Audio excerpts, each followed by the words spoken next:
This is a presentation of the Oklahoma Sports Network.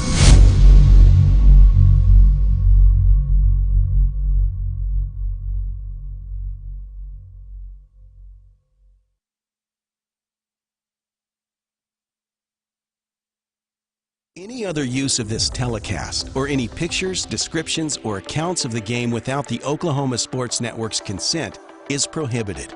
It may not be reproduced or retransmitted in any form, and the accounts and descriptions of this game may not be used without express written consent.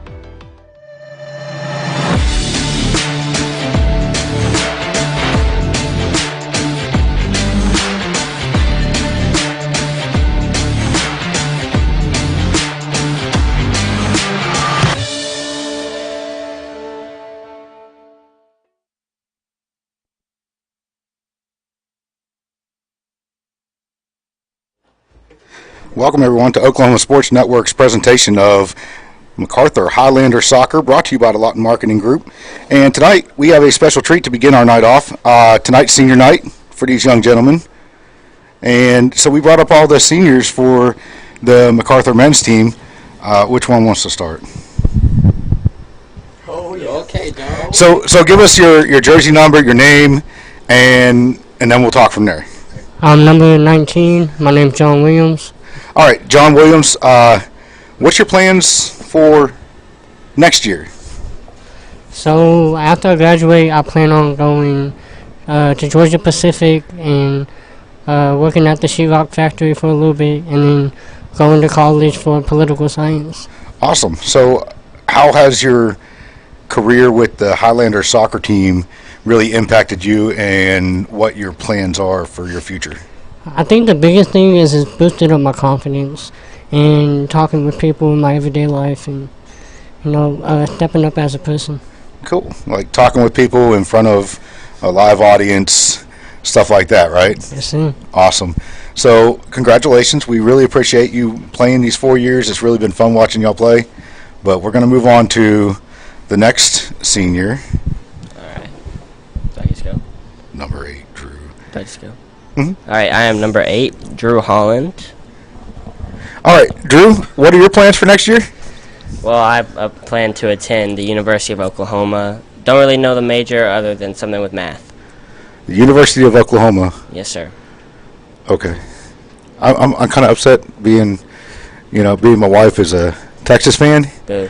But, hook 'em horns. I'm sorry for that. Sorry to hear that. Congratulations. So what can you tell us about your 4 years with MacArthur Highlander Soccer, Coach Williams, and the impact it has had on your either your career choice or who you're becoming as a young gentleman? Well, it just the determination through it. It started off pretty bad. I didn't really enjoy it first few years, but as I grew accustomed to it, got comfortable, started to enjoy it more, and I feel like that's how life is. It's not going to be great off the start, but the more you put into it, the more you'll get out. Yeah. So I'm pretty sure it was probably frustrating the first few years, right? Yep. But this year you've come on pretty strong as a 6 or defensive midfielder. Tell us about what clicked this year, or clicked with your teammates, or how that happened. Well, it was basically just confidence.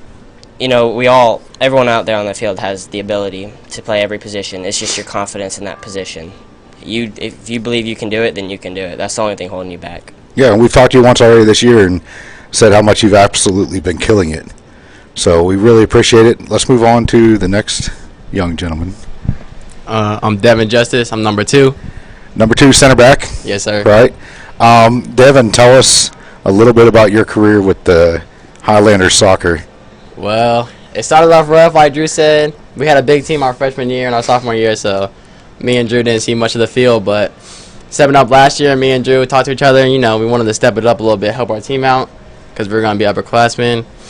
It was all work ethic, I think. I didn't want it, really. And I think when you want it more, it's easy to come. I mean, like you said, everybody out here can do it. We all do it. So tell us how this team has changed you as a young man. Off the field. I think leadership and mentally that I've grown a lot, not throughout just this season, but the whole 4 years. I was real immature coming into it, and now I feel like I'm a decent leader, and I can help my teammates and the younger ones grow as they keep moving forward towards the season. Yeah. So and let me be like very frank with you. You know, I've never really sugarcoated things with you, right? Yeah. So like last year, beginning of the season, a couple injuries go down, and we get to the first game, and Devin Justice starting at center back, and a few of us were like, "Oh man." For sure. Right? Even me, I think. You know. And then the first game happened. It was pretty solid. We went to Weatherford for a tournament, and oh my Lord, Devin came out of his shell and just became an absolute beast. Right? So tell us what kind of clicked there for you. I mean, I think that it's just your love for the game, and the more you love it and the more you want it and the harder you work is what's going to come. If you work hard, you're going to get what's coming, you know. It might take some time, but it's always going to come, and your success is going to come off your failures. Outstanding. I appreciate your input, dude. Yes, sir. That's been awesome. Next. My name is Matthew Aguilar. I'm number 5. I'm a center midfielder, right back, left back, right wing, potentially forward. I'm kind of a jack of all trades. Utility player. Yeah, he just puts me kind of where he wants. The utility guy. So are you in tonight or? Potentially. I'm going to run through the warm-up, see how I'm feeling. Okay. Last time I couldn't even really do a lunge, couldn't put pressure on it, so I just didn't feel the need to. Smart. Yeah. Good move. So what's your plans? We've already talked earlier, you know, at the preseason show. But go ahead and reiterate. What are your plans for next year? My plans are to attend the U.S. Air Force Academy and get a degree in aerospace engineering and hopefully become a pilot after that 4 years, and then kind of take a step at a time because that's how life works. So. Absolutely. So after the Air Force Academy, of course, you're going to have a commitment to the Air Force and serve our country, which to me, that's kind of a big deal, you know, with my background. So awesome. What has MacArthur High School Soccer, Coach Williams, your teammates really done to kind of mold you into that and prepare you for that? 100% patience. I think the best things just take time, and just like these 3 boys over here, every one of us went through the same experience with COVID and stuff too, so that just took patience. I mean, we didn't get to see the field, then we had to wait, and then we have to come out here and work, and you know, we're not seeing results our sophomore year. We didn't really, you know, it wasn't coming in junior year, and now it's our last year, and we get to throw everything on this table and kind of reach for the cliff here. So when you said patience, my first thought was being patient with your fellow defender here. Well, not necessarily. I think learning to speak with people is one thing. He knows. He grew too, and I love to watch how all of us have grown. Devin's grown as a leader. Drew's grown as a leader. John's grown as a leader. All the boys down there respect Devin. They respect Drew. They hopefully respect John and I. And, you know, I think we run the team really well on that aspect of things. But patience-wise, it's just, you know, wanting something, it doesn't always happen immediately. It takes time and it takes effort. Devin can vouch for this. We used to go out at like 5:30 in the morning, and we had a couple practices like that our sophomore year, or I guess it was our freshman year, and then, you know, everything got canceled, so it kind of just put a dent into the progress, you'd say, but you just have to have that patience. So my final words for this year before we get started with the ladies' match. Coming from an insider, someone who comes home every day after practice and either complains to me about his teammates or his coach or whatever else, or he's excited, I can tell you that your teammates really look up to all 4 of y'all. The senior class this year, they really appreciate how the senior class has treated them with respect and dignity, all right, and taking them under their wings and kind of molded them into young soccer players. So great job, guys. We really appreciate it. Now let's go take care of some owls on the field tonight. All right? Oh, yeah. All right. Great job, guys. Appreciate it. All righty. Y'all have a great evening. Good luck, guys.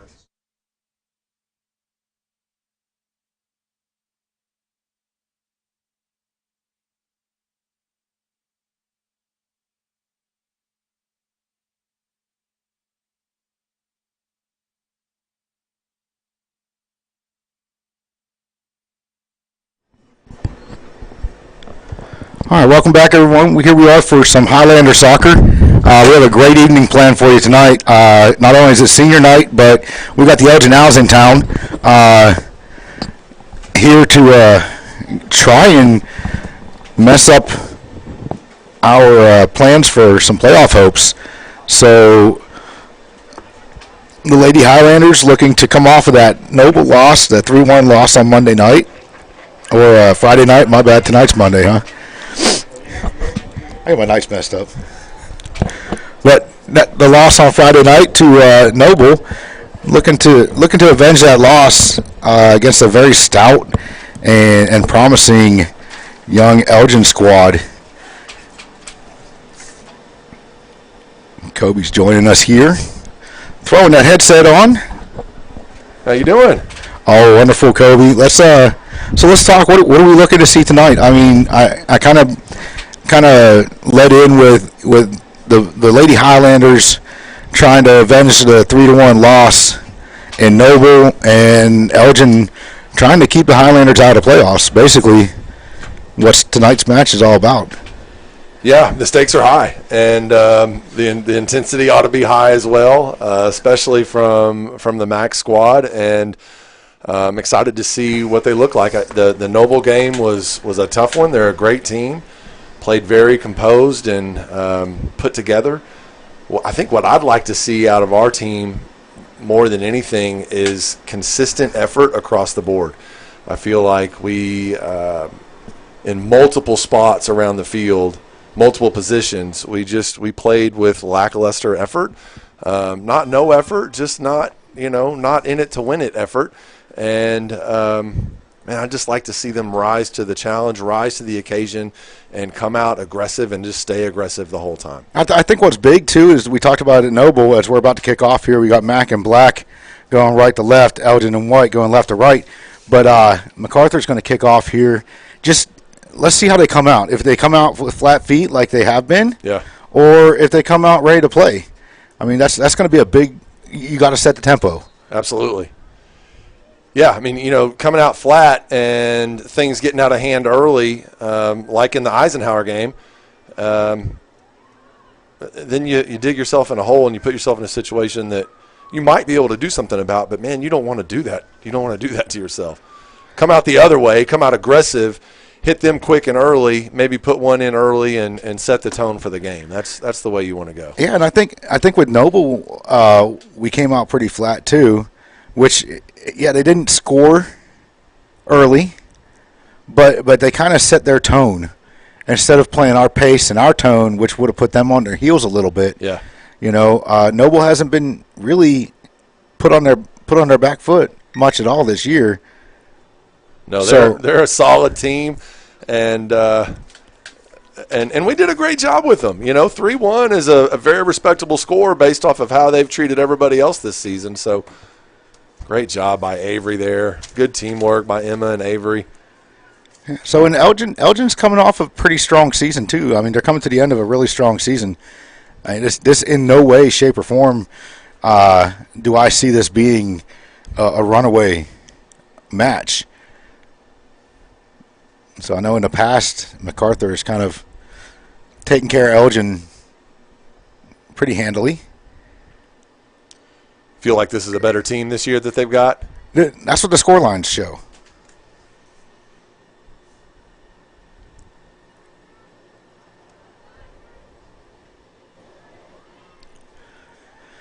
So, a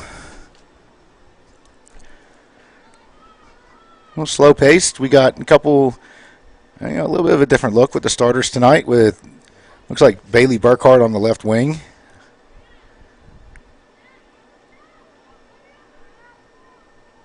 Nice pullback by Ella. Good work by Ella Capuccio, getting the ball out to the line just about one step ahead of Mason Cortez, which could have really put a spark in because she had Alexis Snyder absolutely screaming down. She would have easily been behind the defense, I think. Yeah, that was a solid opportunity, a great pass sent out to her, and she just couldn't make the play. Nice cut there by Ella Capuccio. It was just about a step ahead of her. Ella Capuccio just fighting hard. Nice pass back by Mason. The ladies they're working the ball around really well tonight so far, and this is kind of what I mean by make them play our pace. Yeah, absolutely. You want to dictate the game, dictate the pace, dictate the tempo, dictate what's going on out there, and this is a good opportunity to get that right. Good work by Aspen and Emma over there on the right side of defense. Ball got behind Aspen, and Emma came over to help, and Aspen made the perfect run back inside to take away that passing lane also.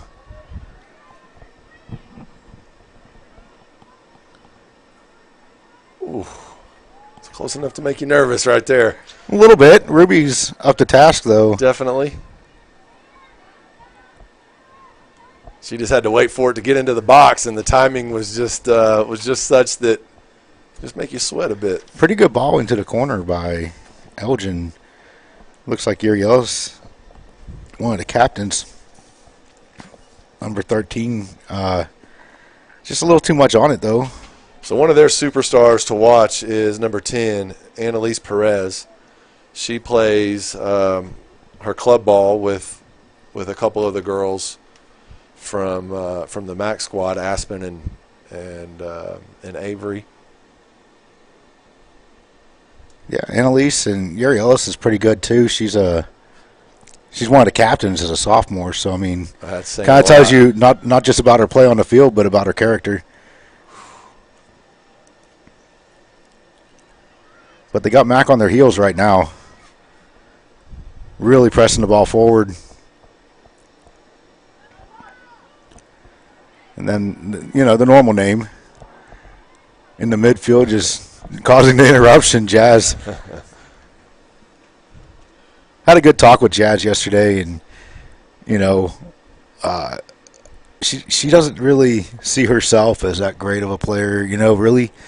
And I told her, I said, you gotta own it, Yeah, I think there's a combination of, I've had those conversations with her as well, and I think there's a combination of just some genuine humility, and then not owning it. I don't think, maybe she's just kind of come into her own, and so this is a bit new for her. I don't know the why behind it, but I don't feel like she owns or truly accepts just what a difference maker she is out there and how talented of a player she is, but she certainly is, and it'll only do her and her team good for her to realize that and to not take it for granted or to not appreciate it. Yeah, and it makes it hard with her as a senior, thinking, who do I have? Them off the ball there. Who do I have that can bring this energy to the team? Zoe Martin looking across to Mason Cortez. Just needed a little more on it. But Bailey Burkhart comes and fights off that attack. Oh, that's a good ball. Good ball in. Alexis Snyder's in a foot race. That's Capuccio. Oh, that's Ella Capuccio. My bad. And she did not outrun the defender, which is... She did not. That's it's surprising. Maybe she's not warmed up yet. Especially with the Elgin girl having to carry the ball. So John wonderfully talented cameraman, is telling us that maybe Ella is suffering from some shin splints this afternoon. Those hurt. She needs to get those things warmed up because that was a real opportunity there.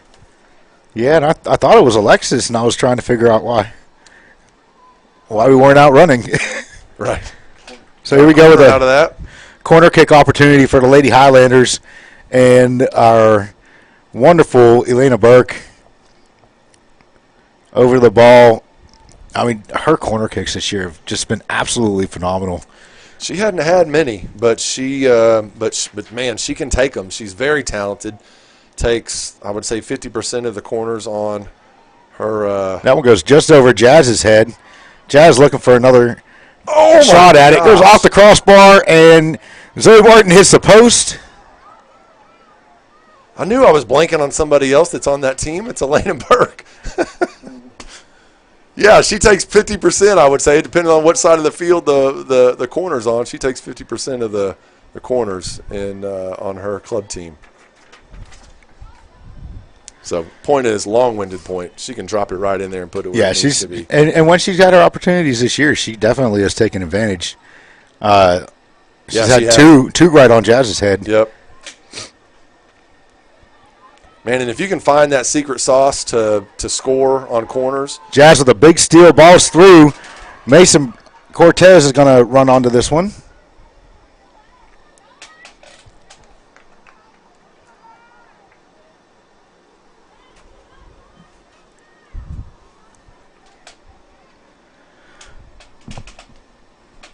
Looks like that ball was shuffled out. Yeah, it'll be a throw in. Aspen's coming across to. Aspen's going to come try to make this a thrown corner kick, basically. Alexis tries to put that one in the middle, and well defended by Elgin. And there's the speed from Elgin, and Bailey Burkhart just does enough to disrupt Annalise. And great defensive play by Bailey. It's good work. To kill that counterattack and let her team recover.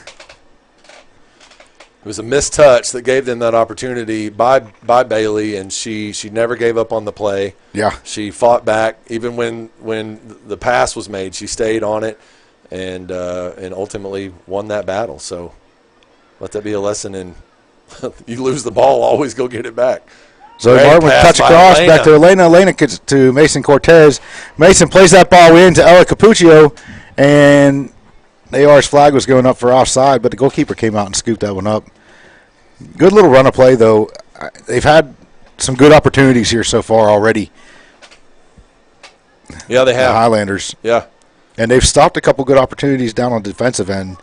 So they should kind of be. We've got an offside call against Alexis here.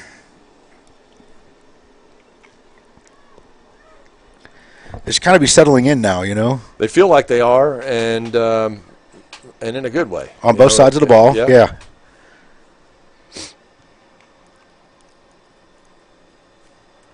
A lot of connecting passes and some good work. Layden's going to put the pressure on here. Forcing that pass to go inside to Zoe Martin. Jazz on the ball, back to Aspen. Aspen gets it up over, and Elena's going to run onto it.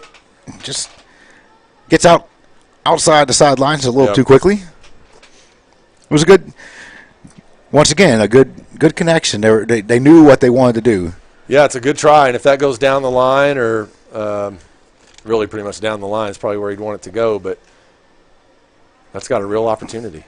Mason stepped into that one well to intercept.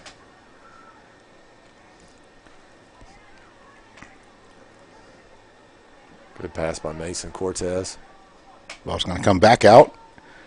Alexis going to touch it back to Mason, and almost. Kind of want Mason to carry that a little bit. You know, suck a couple defenders out before she looks for the inside pass. They're going to give you space. Take it. Yeah, definitely. Alexis going to look to go up over to Ella Capuccio. And that was a missed touch by an Elgin defender.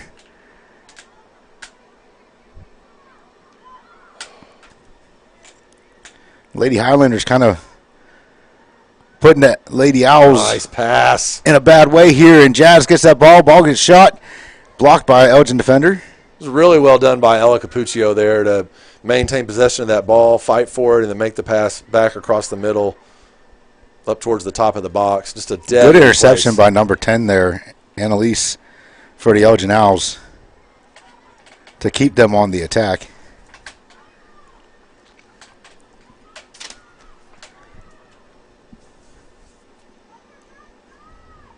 So I believe Elgin's only district loss has been Noble, which I'm pretty sure everyone does. Yeah. You know, I think so far that's the story. That's a rough squad to play against.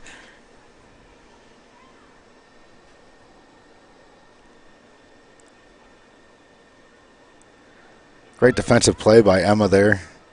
Emma, the senior, leading that back line for the second year in a row. Looks like Elena's switched sides with Mason Cortez. That ball switches the whole way across the field for Mason. Good turn by Mason to move it around the defender. Up to Ella Capuccio. Ella makes a cut inside.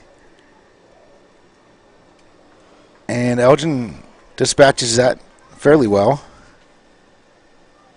Oh. Pretty sure the Elgin faithful would like more of a control out of the backfield there.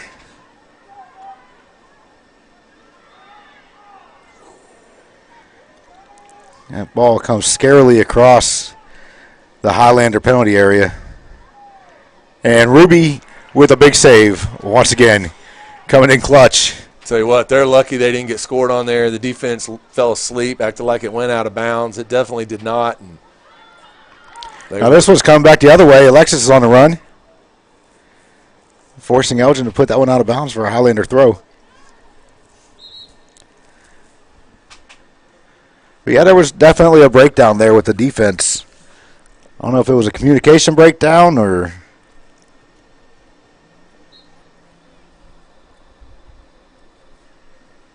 Well, we're back to our typical starting squad here. So we just had a substitution. Bailey Burkhart came out and Layla Phillips came in. So I think Coach is trying to solidify just some more coordination. These girls have worked together a lot more. Yeah, get that defense back. Line, yeah. Back on the same page. That's a great ball by Annalise. But an even better job on the defense by Avery to make sure it doesn't hurt the Highlanders.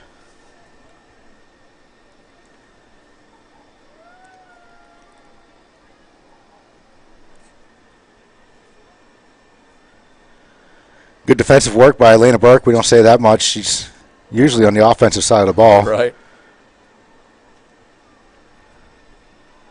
Layla shuts that down, making her presence known right away.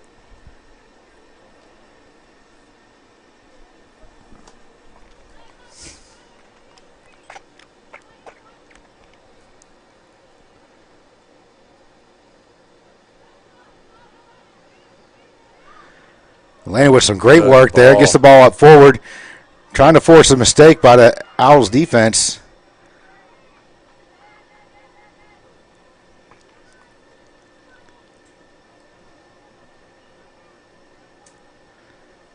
Jazz gets her pocket pick there. Not something you say much. No, not only not much, but I don't think not ever. Great ball by Emma. We got a foot race with Alexis Snyder here and one of the Owls defenders. And you got to kind of be thinking Alexis is going to win that foot race, and she did. Cuts the ball inside, and definitely should have made the pass to Ella there. It definitely should have went across there to Ella. Or an earlier shot, I think, would have worked also. Nice. Jazz with the great control. One of the athletic plays you get by Jazz. That's just one of the things she brings to the table. Elena and Alexis trying to 1-2.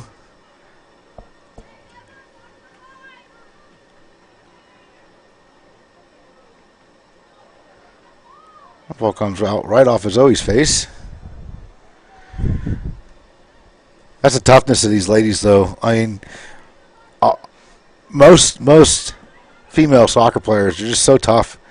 Like, Zoe just took the ball to the face. Glasses flew off. She picked up the glasses, keeps playing.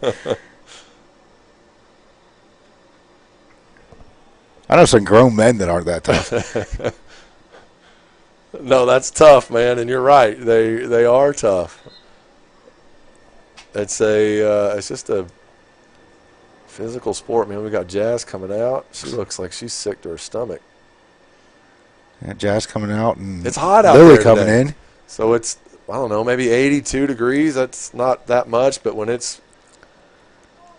just not accustomed to the heat yet. You know, we're not. It was 70s all weekend, low 70s. Yep, and you just hope that it's nothing serious, and that the heat is all it is, and she can get rehydrated. Alexis looks like the heat might be affecting her too. She just is not her peppy go-get-it self. It's a nice header by her, though. Great header, and then another ball back in by Ella Capuccio. Alexis looks for the shot, gets saved by the Elgin goalkeeper, out for a Lady Highlander corner kick. So we're going to have Elena Burke over the ball again. And this is kind of her favored side, with that in-swinger on the right foot.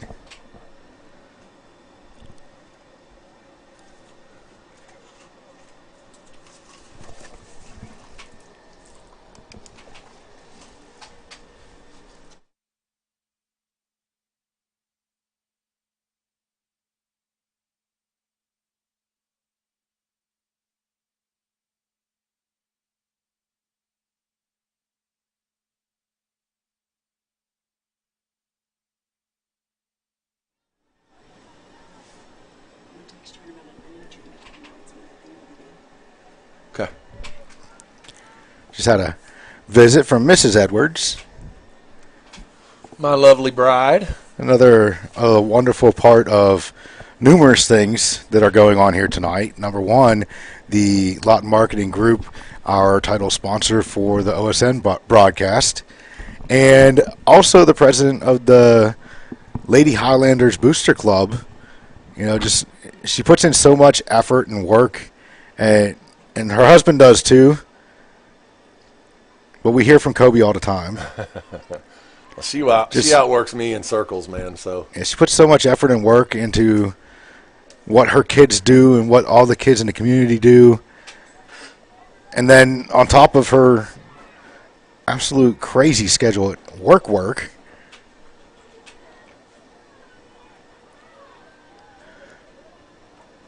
we got the Highlanders trying to mount a counterattack here. Foul called against Alexis. So you were talking about, I kind of shut us off while you were talking about the heat there. You got to think it though that it's going to affect both teams, right? Yeah, I mean, I think the difference maker there, and you know this, is just conditioning. And so if there's a difference, especially in a substantial difference in the conditioning of the two teams, I think a game like this it's going to show up big and it's going to show up early if that's the case. Because the heat, when you're not used to it, just is extra. And that was just some work by the midfield of Elgin Owls to push the ball through to MacArthur defense. Great job by Avery getting back to shut that down. Well defended in the box. Ruby's going to go ahead and say that's enough of that. I'm coming out here and getting the ball.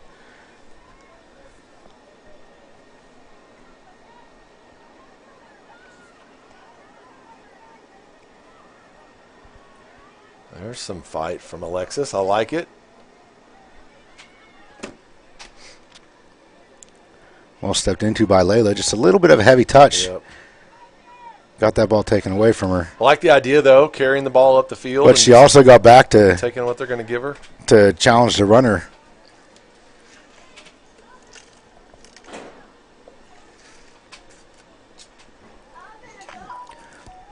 Got Barley Hasty coming in from Mason Cortez. And Tristan Pierce coming in for, looks like Alexis. Getting some youth going.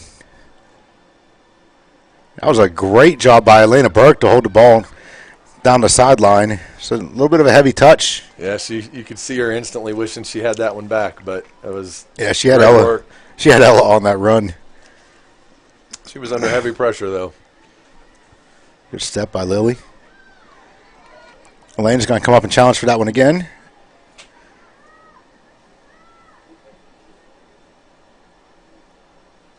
Goes out for a Lady Owls throw-in.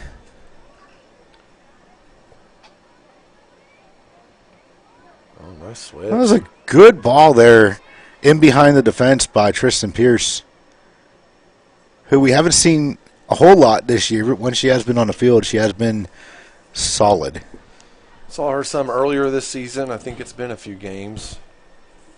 But yeah, she can. One of the things that Tristan that she's known for is she's a cherry picker.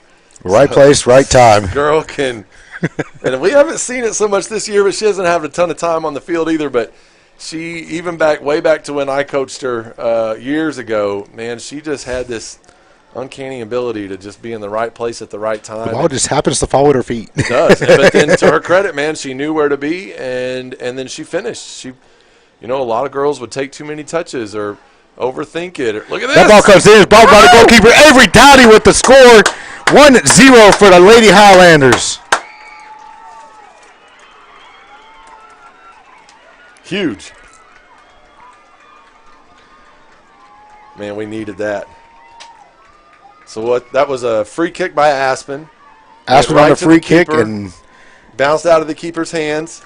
And Avery rushed and finished, which is exactly what you should do. And I remember Friday night with both games, the men's and the women's, we were talking about, come on, can we follow the ball in there? Can we follow the ball in there? And there were chances. And there were Multiple opportunities that we were chances given. For easy finishes, for easy scores, if you're just there.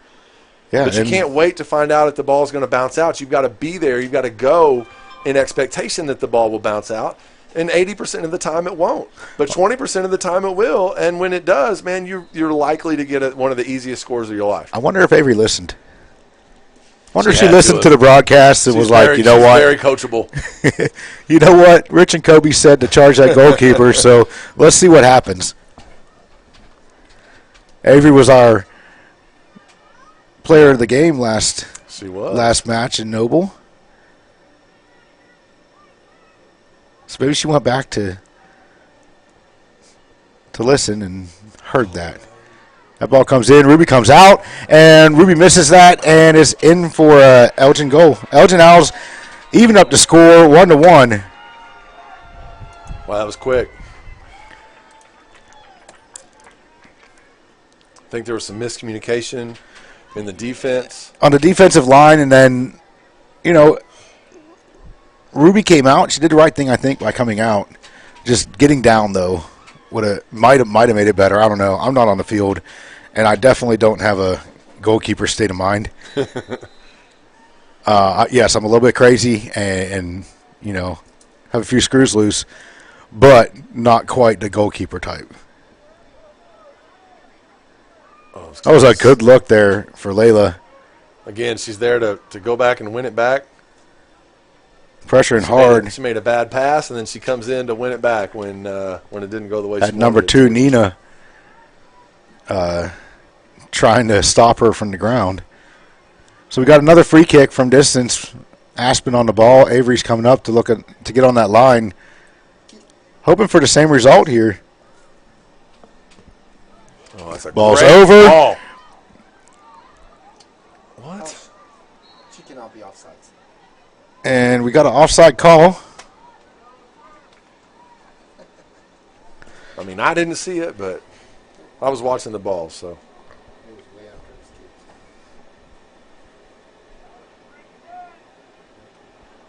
Great kick, though. Instead of right at the goal, it was across the line, kind of a switch and good angle on it. Good scoring opportunity. Definitely can't be offsides, though.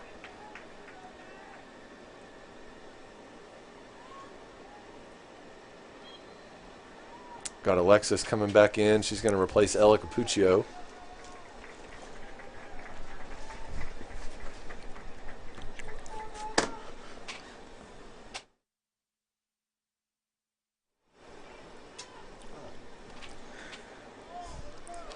So just a little bit of disagreement with the offside call, but it is what it is. Referee makes a call. We got to live with it and work past it. Got another opportunity with Alexis coming up. And Alexis going to hit that one in across. That was a great play by the Elgin goalkeeper. Gosh, I thought that was a score for sure. Great play by the keep, man. Keep that out. That was great.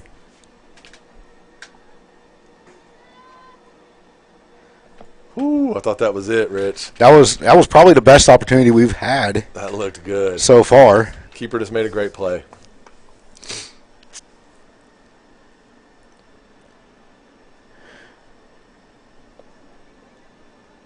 Another corner kick for the MacArthur Lady Highlanders comes in.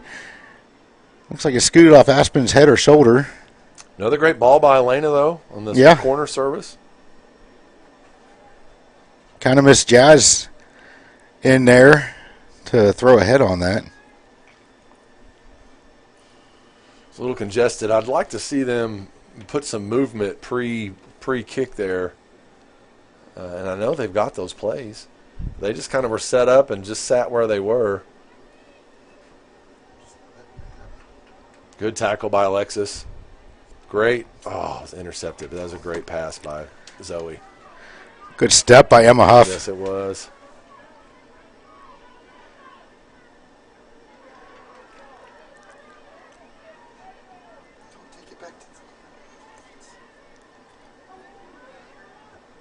Ooh.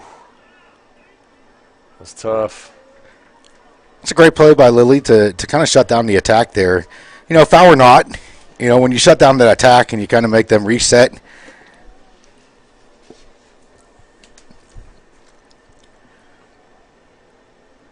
So it's good to see Lily coming into a very meaningful game like this, a big game as a freshman, and taking the place of someone like Jazz, you know. It was obviously not, something's not right with Jazz, or she'd be in the game right now. So, but to your point, what a great kind of tip of the hat, if you will, or whatever, to Lily. And man, she's a talented player. She's physical, aggressive. I got to coach her for years, and she plays the right way. Yeah, it's kind of like Coach giving her a little tip of the hat, you know, a little vote of confidence. Yeah, absolutely. Like, hey, I'm confident in you. Get out there and do what you do. Yeah.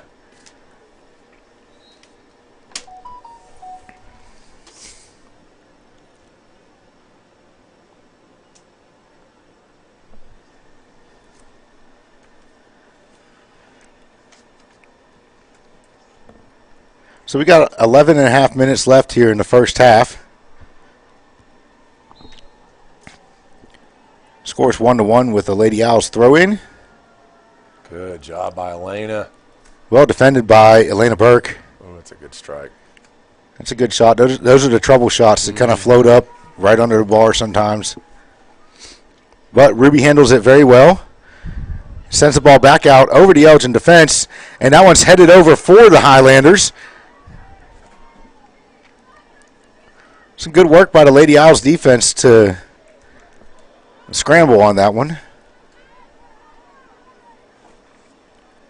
Because it wasn't played well to begin with by the defense. Right. But to be able to get back and send that ball out of bounds. I think we were just late making our run to pursue that ball. Gave them some space to, some time really to. Well, Lily came over to make that throw in, and it kind of ended up leaving that midfield spot really open for the outlet pass for the Owls.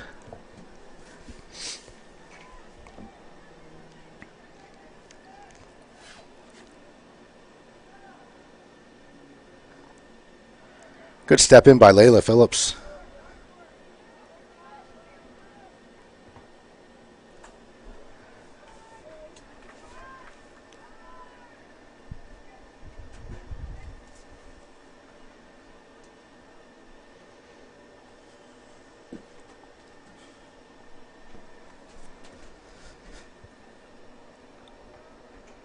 Anybody see Jazz walk off the field, or is she still down at the bench? Does anybody know? I didn't see.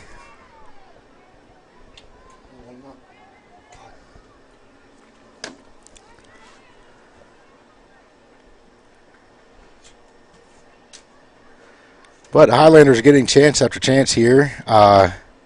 Just not able to put that last two passes together.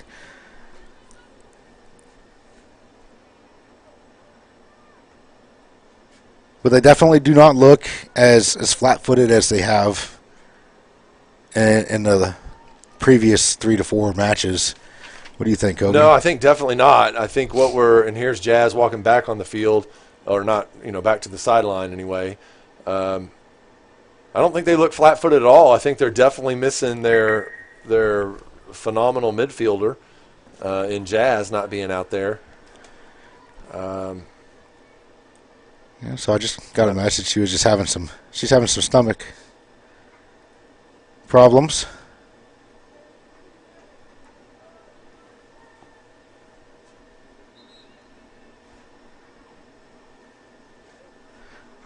It was more specific. Jazz throwing up, yeah. But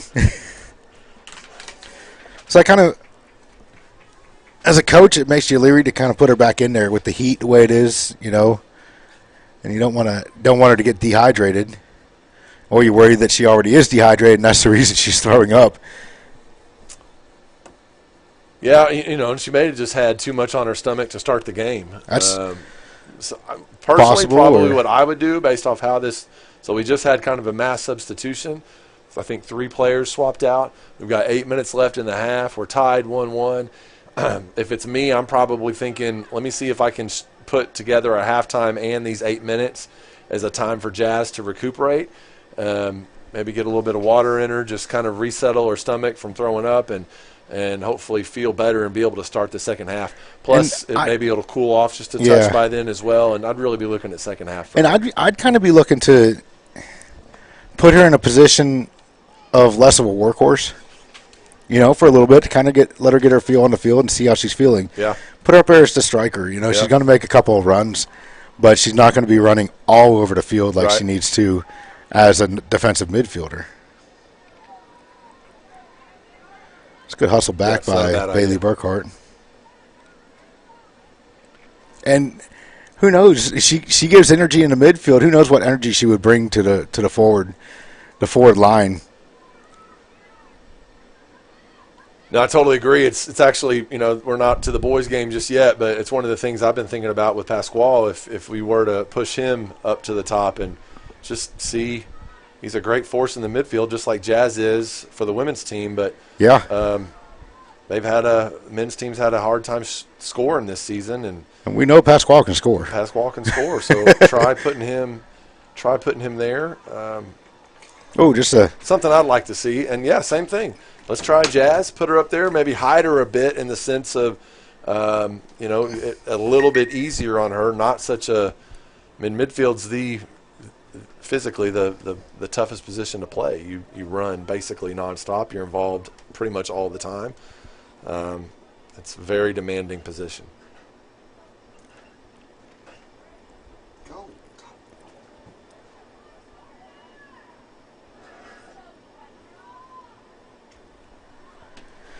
You told they're giving her some pickle juice and water. Good.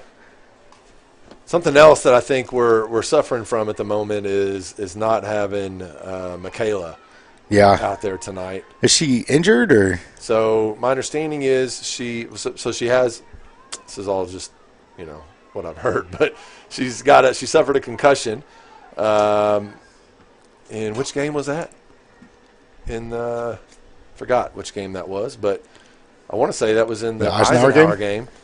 And so she missed the Noble game, which definitely affected us in that game.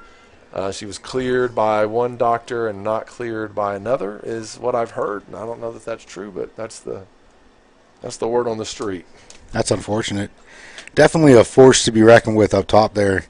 And when you pair her with Alexis up top, I think that's exactly right. Which one do I want to keep from running at me? Right. And it's a duo of both of them can bring it, and I think the two of them up there they push one another when they're up there together, and if one of them's off a bit, then we can sure hope that the other one's not off.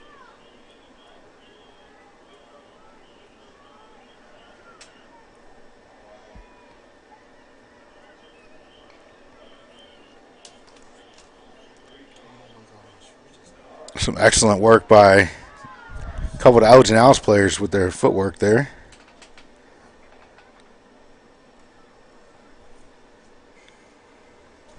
I'll tell you what, so far tonight I've seen Emma Huff put in some really good work. Got about 4 minutes till the halftime, and she has been, especially when you lose that presence in the midfield of Jazz, someone has to step up. And Emma has been putting in some really good work tonight. Yeah, she's definitely had some impact plays and has been able to make a difference, shut down some attack, and it's been helpful to have the two, she and Avery there in the center back position. They're used to working together. They've been in that position all season and even back to last season. Mm-hmm. And so having them there, having that just solidified for this game has been big because we started with a different look on the outside. So having Emma there was a great help. Zoe makes an interception in the midfield, gets the ball to Tristan. Tristan looks to Ella Capucci up front, and she's looking for Alexis making a run. Just up over a little too much. I think if I'm coached, so 3 minutes left in the half. At halftime, I'm going to tell the girls, just settle down. Every ball we're putting up is long. Let's settle the ball. Let's work it forward. That one That's off. offside Yeah, by Alexis. Yeah. But a good thought. Yeah. A short through ball, instead of trying to get the ball to stop on this turf. Keeper had no chance to get that one. Absolutely not.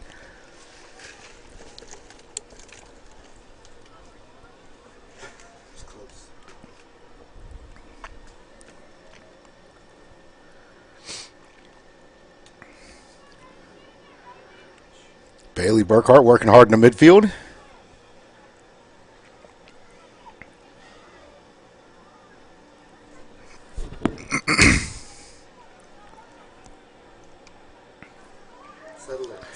Good work by Layla to kind of work the ball forward there. Yeah. Take the space she's given. I love it.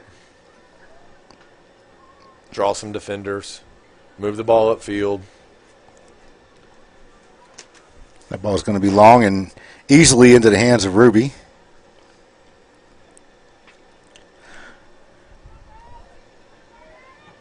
Just under the 2-minute mark left in the first half. That ball misplayed by Aspen, but with the hustle play, gets back on a speedy, is that Annalise? I think that is Annalise. A speedy Annalise over there. She's a talent. Just be able to get back and force her into a terrible shooting position. Yeah. It's not where you want to shoot from, but she's one of those that would be dangerous from that spot, though. Yeah. If anybody is, she is. She's a phenomenal player, Annalise is. She's super talented, and she's full of grit and a hustle. Never takes a play off. Gives you everything she's got all the time, every time. Definitely my kind of player. Elgin's lucky to have her. I tried to sweet talk her into coming to MacArthur, but it didn't work. So I don't have enough pull, I don't guess. But it's good to see, talent spread throughout our community, and the girls knowing that. I'd rather have it all here, but definitely if you want to would. spread it around, I guess we can do that too. But just I was talking. Had some messages with Becca Wyatt, the Eisenhower girls coach. Or no, it wasn't Becca. It was Christina Dean, just a longtime Eisenhower supporter, and her daughter graduated last year.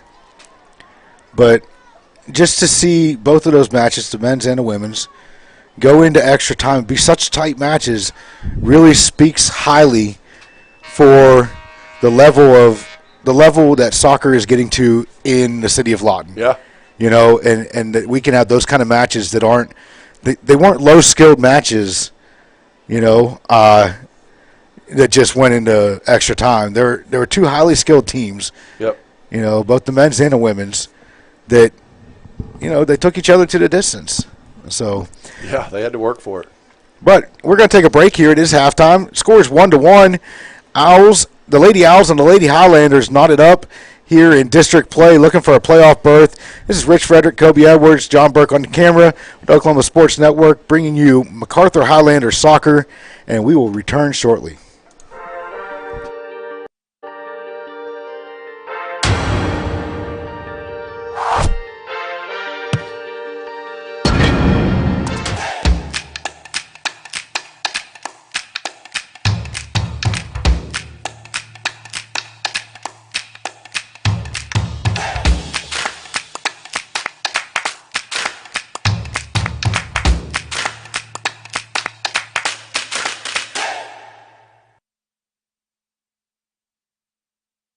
When it comes to your home, you need someone that you can trust to keep it safe and protected for you and your family.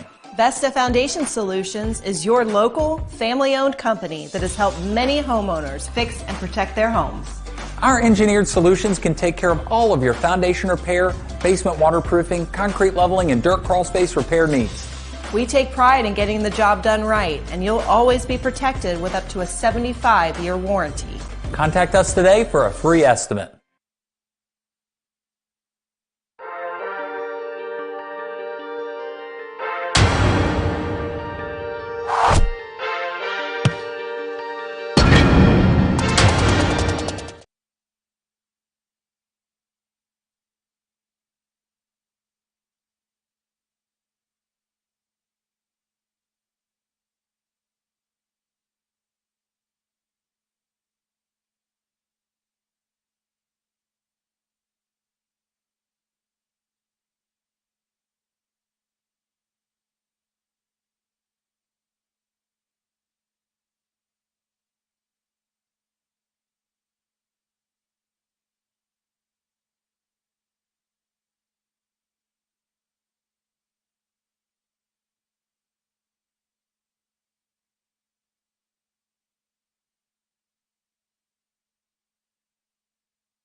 Welcome back to your second half of action here on the Oklahoma Sports Network, home of the MacArthur Highlanders soccer, brought to you by the Lawton Marketing Group.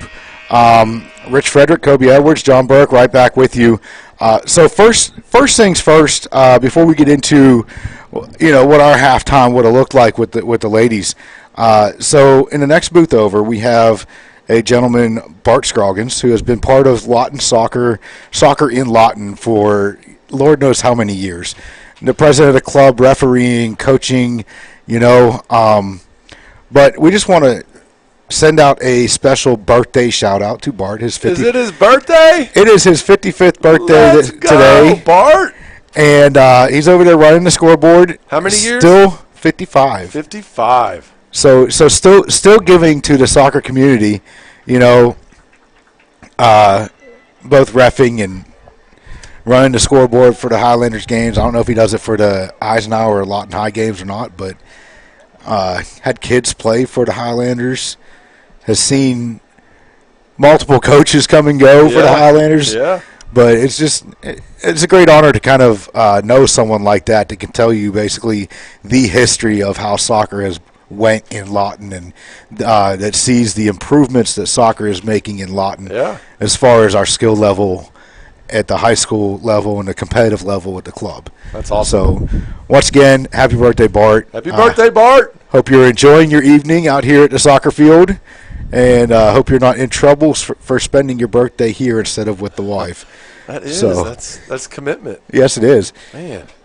Now, if it was the anniversary, if it was the anniversary, I'd be offering him a place to stay. Yeah, then it's not commitment; it's just stupidity. You just get yourself in trouble, unless she wanted to be at the game. Yeah, and then it's okay. So back to the match, Kobe. What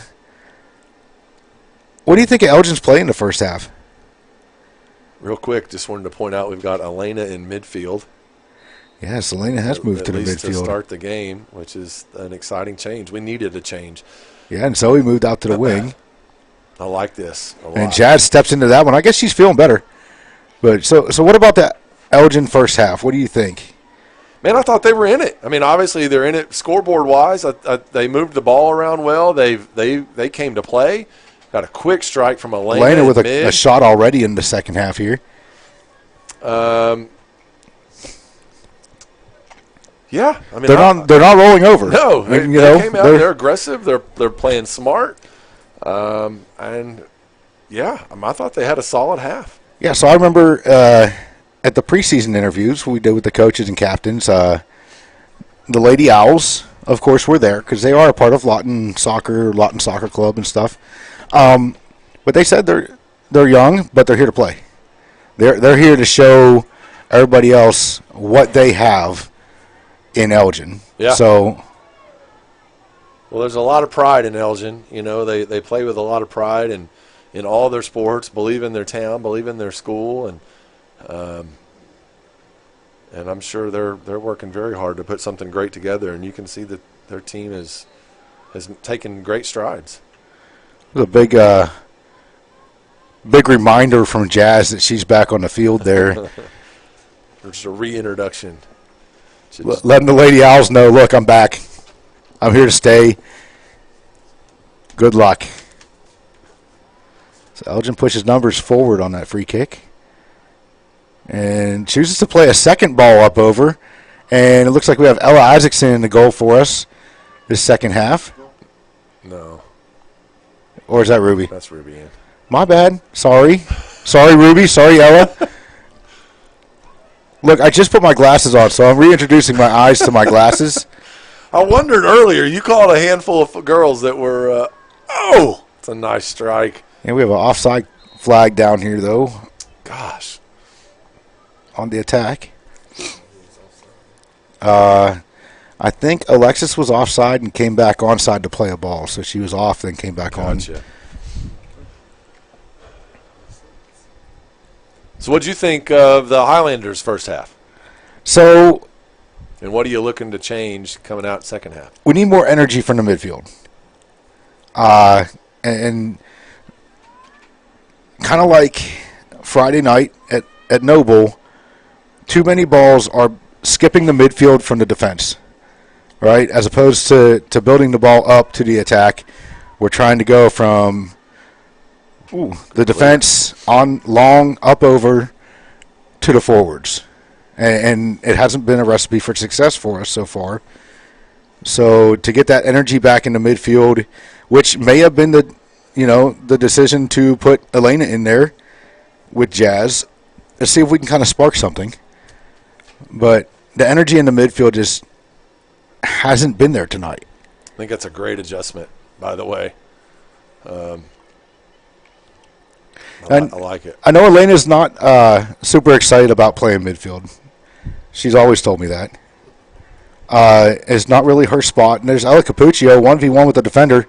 And Lady Owls really recovered well on that one to get some help. I'll tell you about Elena. I think what she'd like to do, what she is excited about, is the prospect of scoring goals. Yes. And so if she can maybe get her one tonight, she might find out she really likes playing midfield after all. And she had that quick shot. She did. Early in the half. Good shot. She should have taken it. It was the right thing to do, and she needs to keep that up.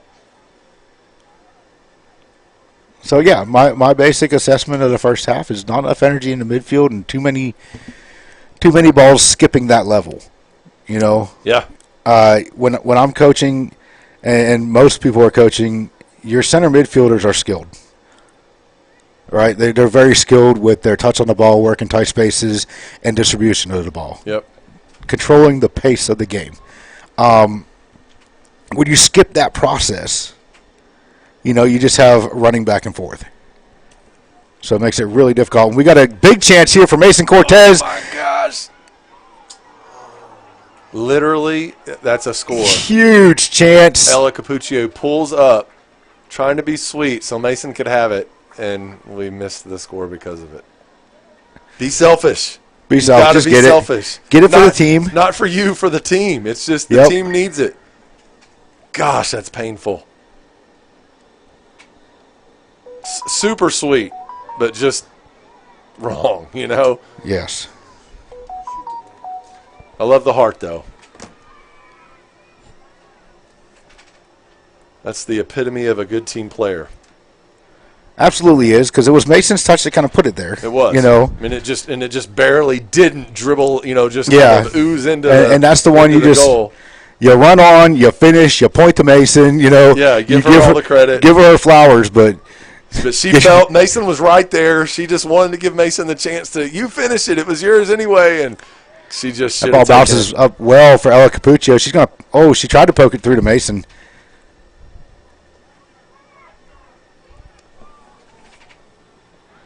Number 14, Kenley York for the Lady Owls, takes her space along the sideline there. The ball goes out for a Lady Owl throw. So Kenley York, and I can't see the number on the other center back for the Lady Owls, but they have played quite a good game. I mean, you're dealing with two really good strikers up there. Yeah. And most of the time on most teams, you have that one really good striker that you have two center backs to just hammer down on. When you have two, then your center backs have to kind of split duties. It can put some stress on the defense.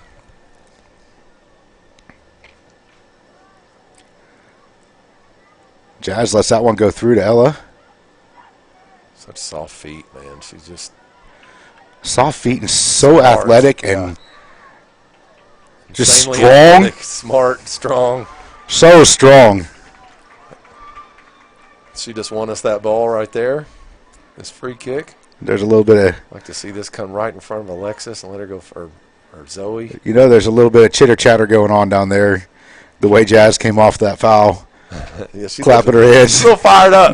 There's some chat, and that's a good ball in by Aspen. Is that going to be trouble? And the goalkeeper deals with it well. A little more angle towards the flag, corner flag, but those on the far side. But those balls are definitely giving the Elgin defense and goalkeeper trouble. I mean, she's not going to get every one. We already seen that. Yep. So just keep playing them in there, Aspen. Good ball. They'll get home. Good work by Aspen and Mason to get that ball up to Ella. Ella makes a move, puts the ball over to Zoe. Zoe has a shot here. Get it, girl. Just I think took a little too long. Yeah, too slow.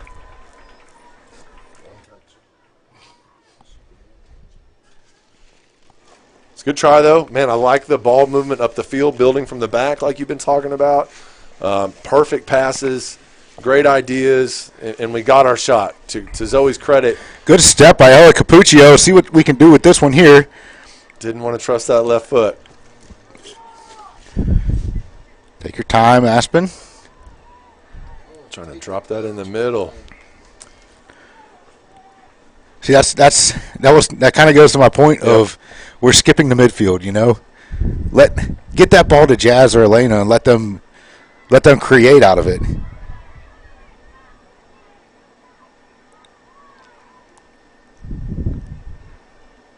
Good work by Jazz to get the ball back to Avery there.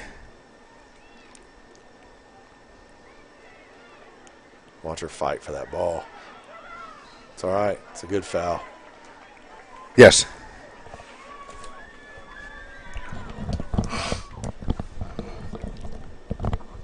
She's not going to give you anything.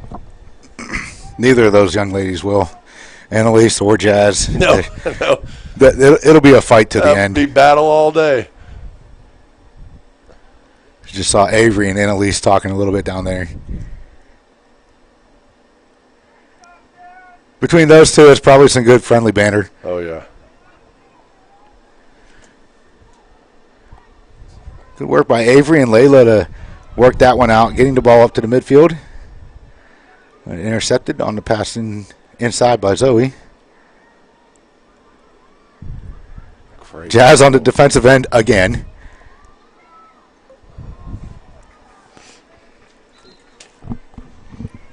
So I love the way Jazz gets back and plays defense and really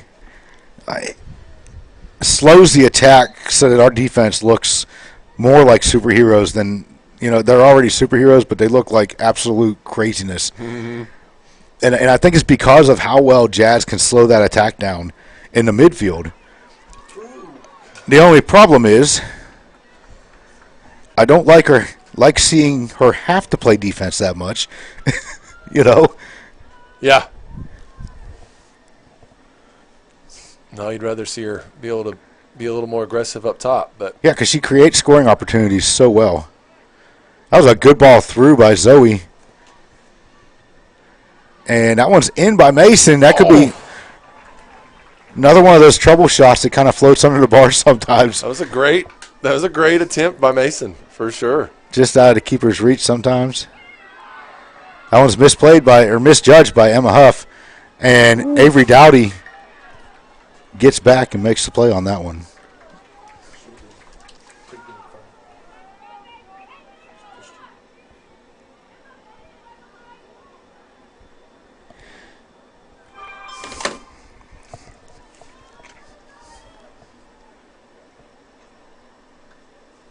I think Zoe looks more comfortable out on the wing.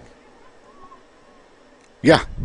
I think she's a good fit out there, and I like Elena in the midfield so far. So I believe Zoe plays on the wing for her club team. Okay. Well, that makes a lot of sense then.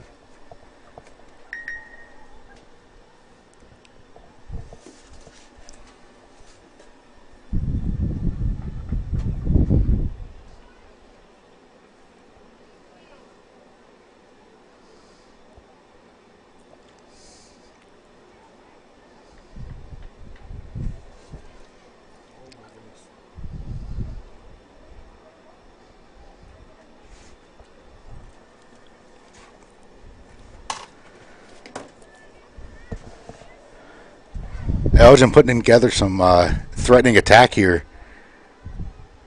Good job by Elena getting back to help. And you can definitely see why Elgin is ranked so highly in the district standings. They're not a slouch team. They're pretty stout.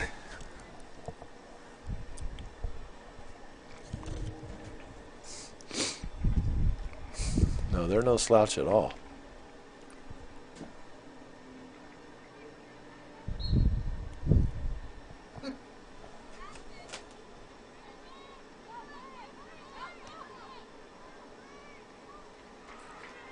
Good work by Ruby to just kind of hang that in there.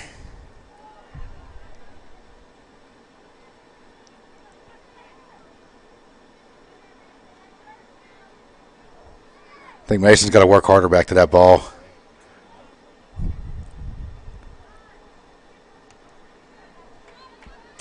You could try by Aspen to get it out of there, but Elena comes back, gives the support to her defensive line. That's good work by all. We're going to work the ball through the midfield. Zoe tried to push that one up to Alexis. Well defended by the Lady Owls.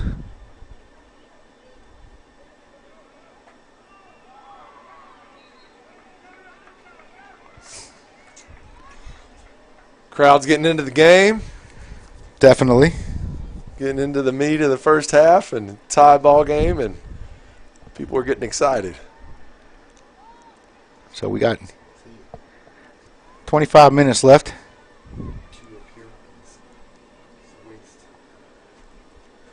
Got 25 minutes left in the ball game.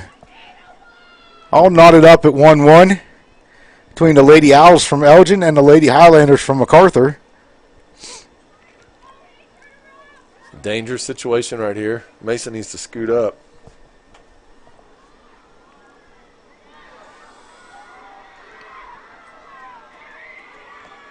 Great scramble by the Lady Highlanders defense there. Whew. The Highlanders defense and Ruby Ann in goal. And they're going to stop our attack for an injured player.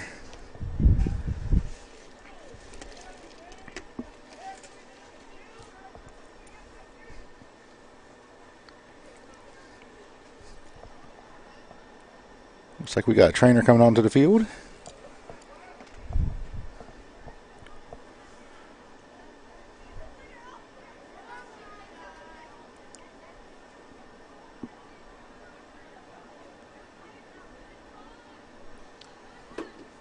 She's up on her feet, so that's a great sign.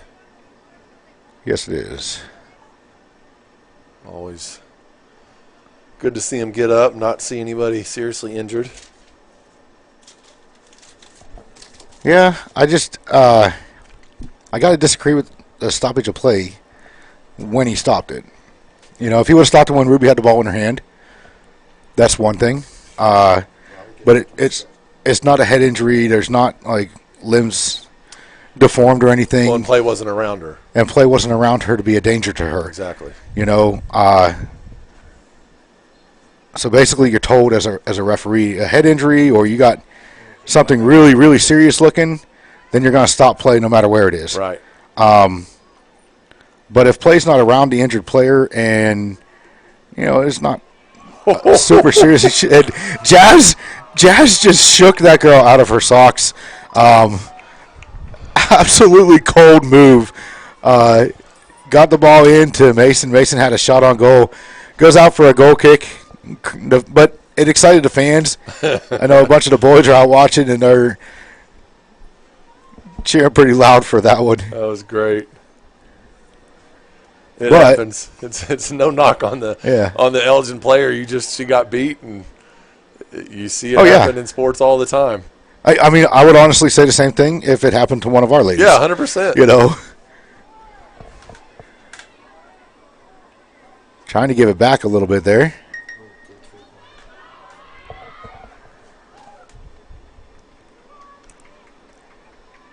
But like I was in the middle of saying though, so he stopped we had a 2v2 attack with another helper coming up the wing. You know,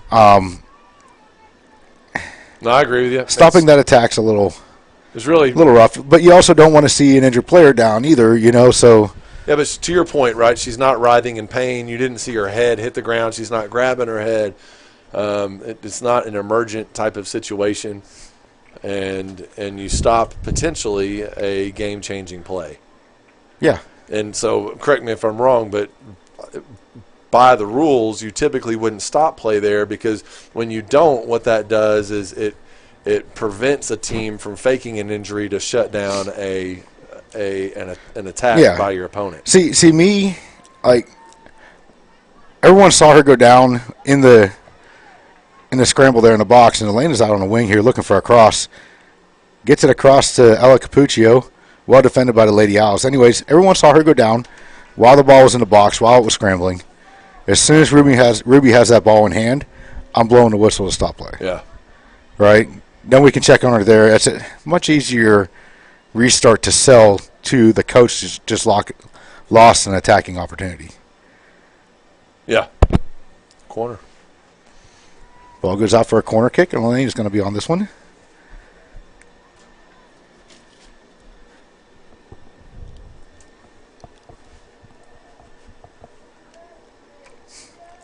But these referees are out here learning each game, just like the ladies on the field. Well, and it's a judgment call. You know, he's got to decide what he thinks is right for the game, for the player, where the priority should lie in that moment. That ball made it the whole way across the field without being touched by a Lady Highlander. Good fight by Alexis. Good hustle to win that back. Got a handball against Ella Capuccio.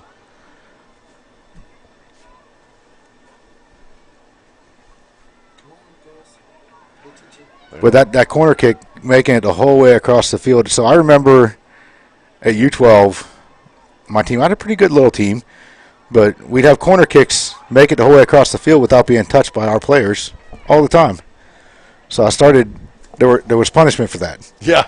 Right? Fixed that real quick, didn't you? We kept count each game, and the kids would owe me push-ups, or they'd owe me sit-ups, or they'd owe me laps. You know, that's great. Something in order to remind them, I don't want to do this again. And the great thing about it is and then we would run drills. You incentivize them to do the right thing, but you empower them, right? I mean, it's up to them. Yeah, and then we would, we'd run drills on the set plays and how we can maximize the opportunities on the set plays. But it just seeing that happen brought it back to my memory. It's like a flashback. Yeah, that's never what you want to see. All the way across the field. Very precise placement. Here we go. Making sure that the Lady Highlanders don't gain an advantage by moving too far up the field on the throw-in.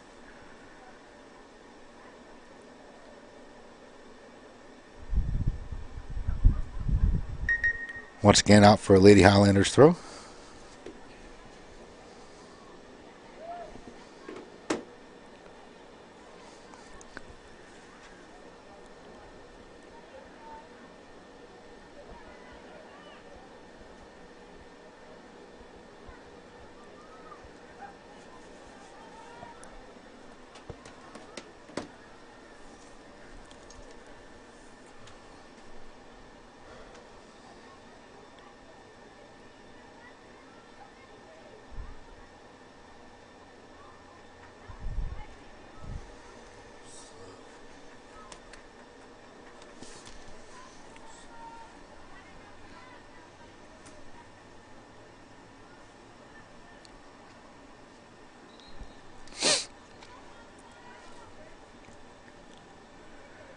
Goal kick for the Lady Owls. And a substitution for Lady Owls.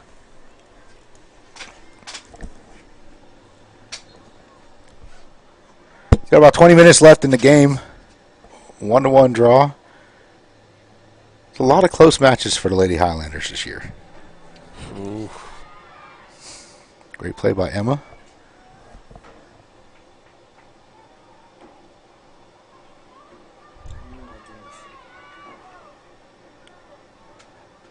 Great tackle by Emma. Beautiful job, yes. Way to get in there. Just unafraid, physical. Ball's placed in the middle very well.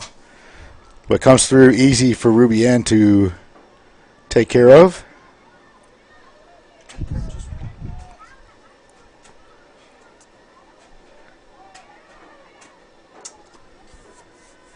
You can tell Elena's friends with number 10 for the Elgin Owls, Annalise, because she did pull up on that tackle instead of barreling through her.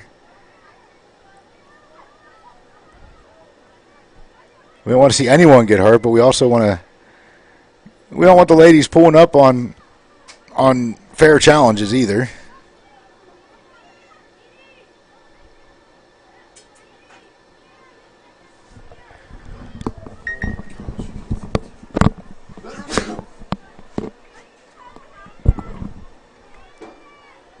Ball's intercepted by the Lady Owls. And she plays that one through for herself. Very smart play. Comes into the middle. Good pressure by Emma to not let her get a good crossing ball in there, and Avery to just handle it and send it away. Goes out for another Lady Highlanders throw in.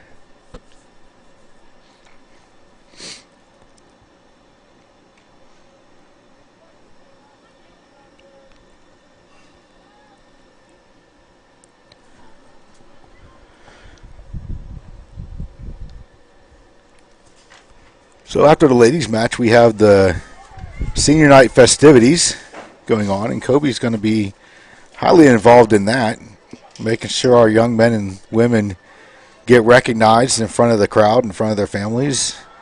And we will stay live for that instead of showing you a bunch of commercials or a blank screen. We will stay live for that. You'll be able to see it and hear it. You might not get a whole lot of zooming in and out with the camera because John needs a break too. But we can set it to a good spot where you guys get to enjoy those festivities and cheer along at home. So we'd like to extend a thank you out to all y'all out there tuning in, whether you're from Elgin or MacArthur. And that's a big shot by Alexis. Just goes wide off her left foot, out for Elgin Owls goal kick. But I was informed today that there is only one sport that has a higher viewership than soccer for OSN across the OSN networks, and that will be football. Wow. So we're outdoing basketball and baseball, softball, all the other sports. So that's a testament to everyone out there and all the help that we get to put this on.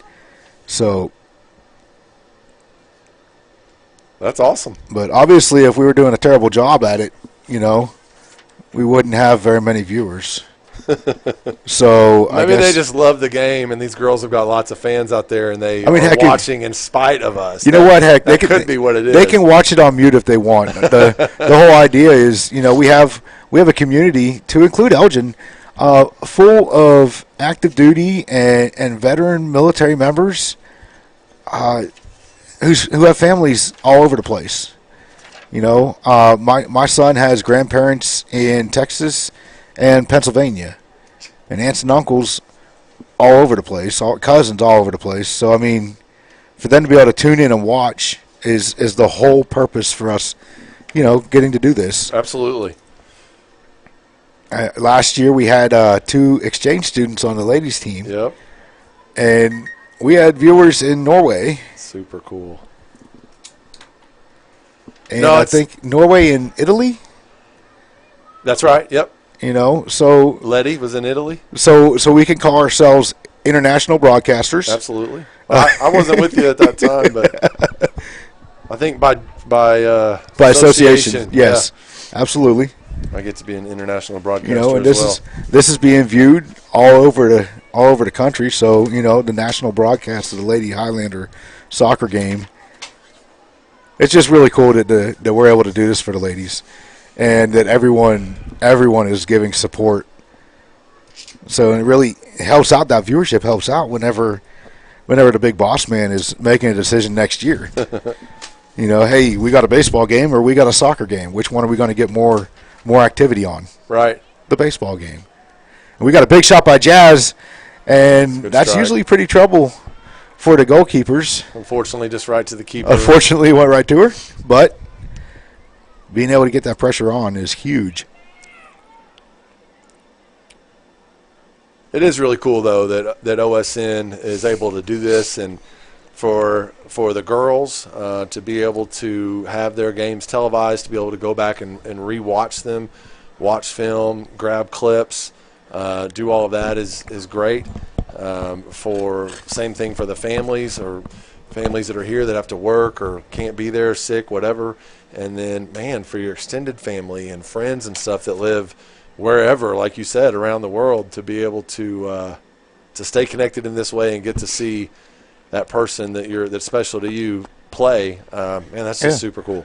So, and I know, like, my mom enjoys watching Braden play, and last year she gave me, I guess it's a compliment. I don't know if it's like an underhanded compliment or what, but she said, you know, I'm not surprised you're doing something like that. You always have had the gift of gab. So it could be a compliment. Translation, or, you like to talk a lot. Or it could just be saying saying you never shut your mouth. I've never been accused of liking to talk a lot, so. No? No, never. Neither have I.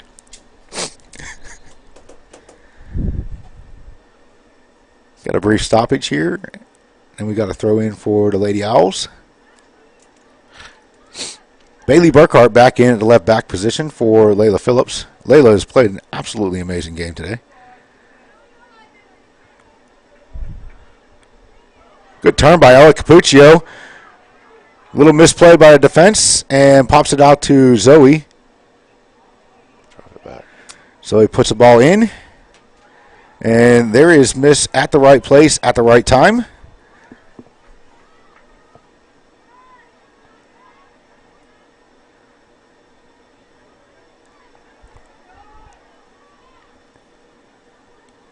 That ball goes, but Barley didn't go. I don't think she could have caught it. I don't think she would have caught it anyways. She needed to get a touch on it to slow it down and redirect it a bit. But she definitely needed a touch on that.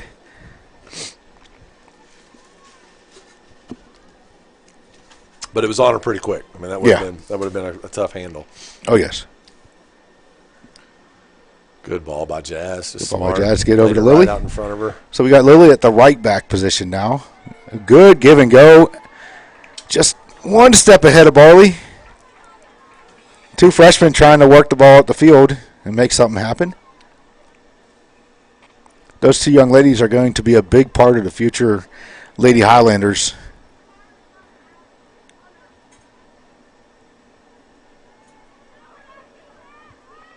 Yeah, there's no doubt. I mean, they're just great players. Great players, great human beings. Yeah. I mean, it's the kind of they're both the kind of got a little bit of kind of athletes you want on your team. You know, they're solid people, positive people, and hard workers. They're just good additions to the team for sure. Number 6, Joni Kenny for the Lady Owls, getting a little feisty over there, showing her passion. Good job for Ella Capuccio putting herself in there, trying to get to that ball, making it tough on the keeper. Ella Capuccio did not back down from that whatsoever. Great job by her. Keeper won that battle, but Ella made her battle for it instead of just giving it to her.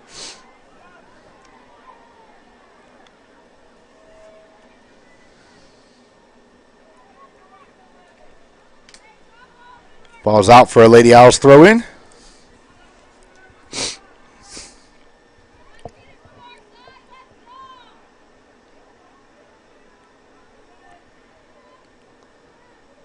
So who do we have in our mid right now with Jazz? Are you sure? Looks like Tristan Pierce. Playing that position? Tristan is. Sure is Tristan. Another great young player, sophomore, right? That's right. That ball's through for Ella Capuccio. Let's put on the Jets, Ella. Come on. Corner. Let it be. Yep. Oh. Didn't quite go out for it. Oh, it did go out for the corner. He's calling it? Nope. The ref saw it. The side judge wasn't down on the line, so he didn't get to see it. But great tackle by Jazz in the middle of the field.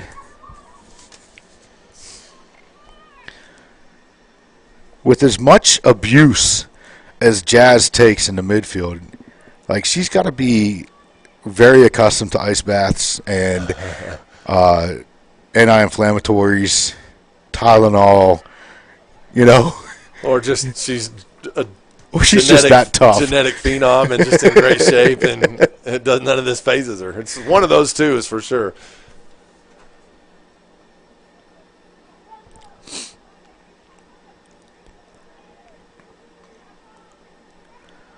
Good work by Avery winning the throw in.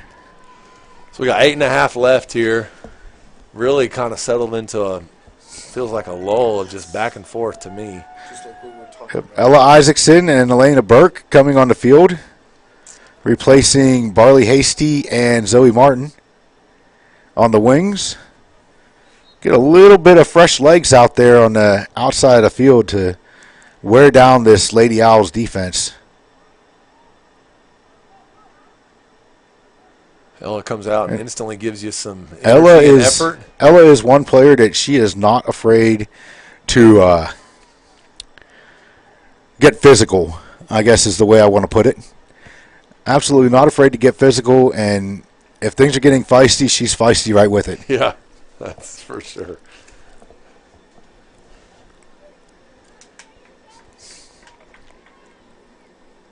Big effort player. She goes for it. She's hungry. She just wants to contribute and compete. There's a big chance on the attack with Alexis Snyder. Ella Capuccio plays the ball in for her on the wing.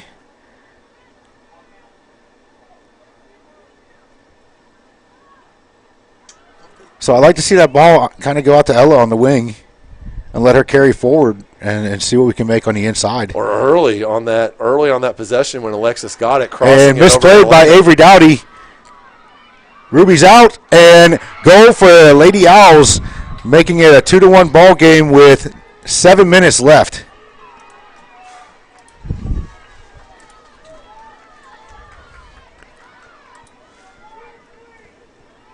That's a tough break, but I think, honestly, possession here, as opposed to, trying too much, possession up here prevents that. Yeah. But it was misplayed by the defense, misjudged, which happens. It definitely does. I mean, it was a great counterattack by them, and I think we got caught sleeping a bit. So I think there's a few of the Lady Highlanders that are not going to take this laying down. It's going to take all 11 of them. They have definitely had more attacking opportunities than the Lady Owls.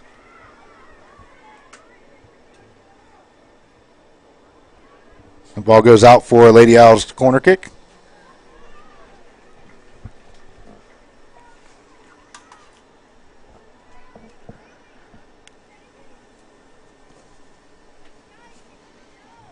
So that's just, I guess you could say the inexperience. Instead of pushing that ball out for a throw-in. Yeah. No, I think that's exactly right. Just under pressure, pretty considerable pressure, and unexperienced, like you said, and just not a lot of time at that position. And not only the pressure of the play, but the pressure of the fact that a goal just went in, and you're trying to not let another one. But that one goes out for a goal kick. That was close. Definitely a big opportunity for the Lady Owls. Just over that cross, just over the outstretched hands of Ruby. Nice cross, nice redirect by I think number 6 or 8 here for the Owls. And number 6. It just went wide of the goal. Joni Kenny, number 6.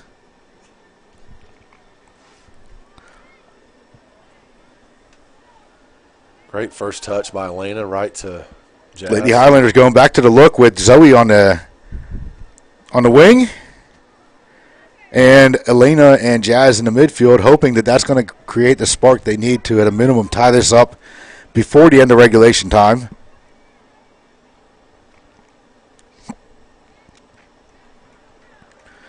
Ball's out for a Lady Highlanders throw-in. And we throw it into traffic.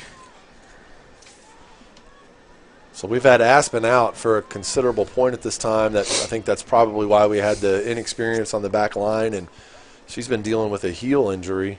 Oh. For I think this is the 3rd week now, so I'm guessing saw her kind of hobbling around earlier. I think maybe that's might be bothering her. Why she's out.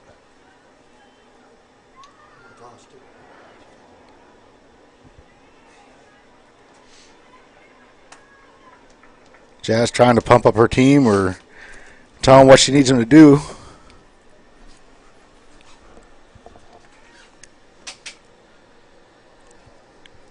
So who do you need to step up here? Right here, right now, 4 minutes left in the match. Who do you need to put the team on their shoulders? Yeah, I mean, you need Alexis. You need Ella Capuccio, Elena, Ella. I mean, any of those girls are in a position right now where they could, in an instant, go put it in the back of the net and get us tied up at 2, and that's what we need. I mean, we need somebody to say, no, this isn't how it's going to be, and I'm going to do something about it. We need a defensive line to hold up. Big ball across. Dealt with by Lily in the middle. Zoe works her way out.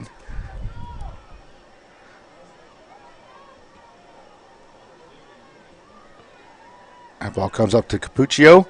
Capuccio gets it to Alexis. Al's trying to clear.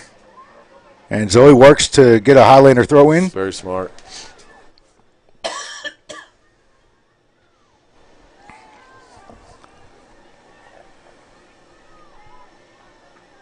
Elena put on the ground there.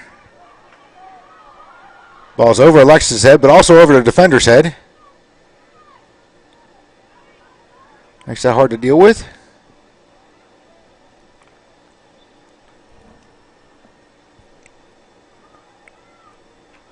Ball goes out for a Lady Highlanders throw-in.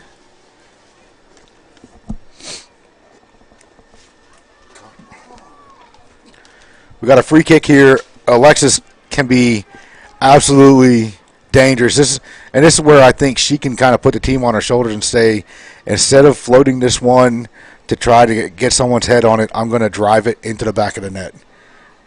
Back post, upper 90. Yeah. And if the goalkeeper makes a fantastic save, then they make a fantastic save. With your team charging down on top to, oof. She takes a second ball and tries that. First ball went into the wall. She got a second opportunity at it. Still not the effort we're used to seeing from Alexis. Even on the free kick, it kind of looked like it wasn't. It sure wasn't the touch she wanted, that's for sure. Second one was much better. Yes. Just off frame.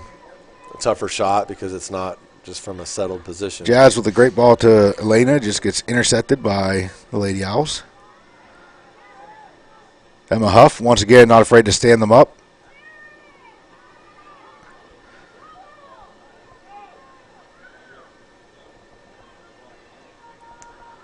Need to push up with her. Once again, as I had stated before, when the going gets feisty, Ella Isaacson gets feistier. And you know what? They need that. They need the spark. I would love to see it a little earlier in the half, that spark, that Ella can bring to the team.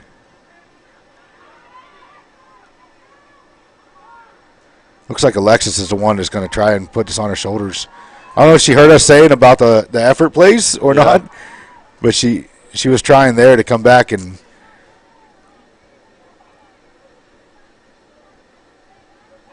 great tackle by Jazz. I don't know. Looks like all ball to me. Maybe the angle from which she came, but that's a possibility.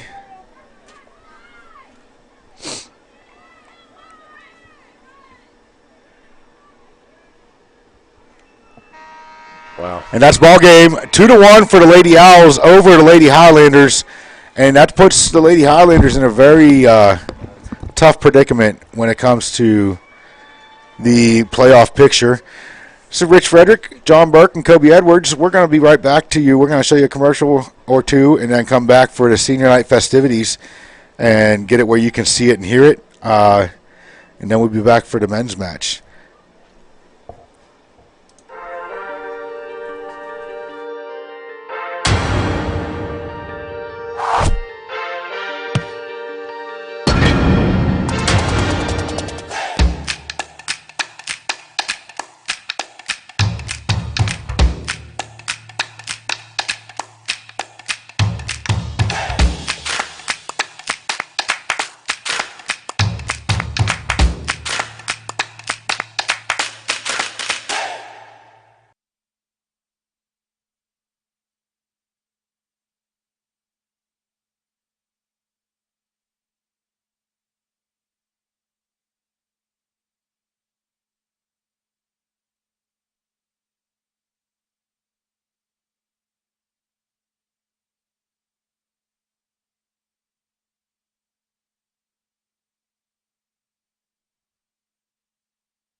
Thank you for being here for the 2023 MacArthur High School Soccer Senior Night.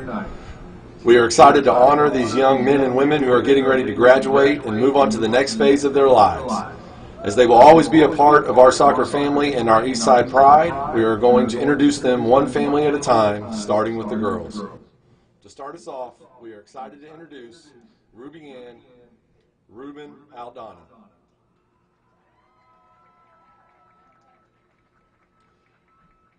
Ruby Ann has played on the Mac girls team for 4 years. She is the daughter of Maricela Contreras. Ruby Ann is being escorted tonight by her mom and brother Wayne. After graduation, she plans to major in psychology and continue playing soccer at Northern Oklahoma College.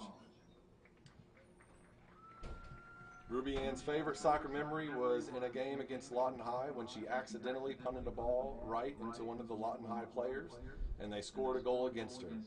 It wasn't funny at the time, but now she can look back on it as a memory she can share with her teammates. Ladies and gentlemen, Ruby Ann Aldana.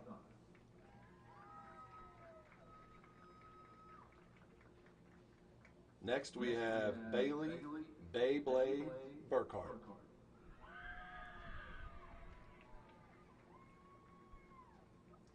Bailey has been on the Mac girls soccer team for 2 years. She is the daughter of April Rogers. Bailey is being escorted tonight by her mom and siblings. After graduation, she plans to attend Cameron University and pursue a business and marketing degree. Her favorite soccer memory was the first and last time Zoe let her drive her car. Bailey said that the road was a little bumpy and she still doesn't know why Zoe got so mad, but watching her scream was pretty funny. Ladies and gentlemen, Bailey Burkhart.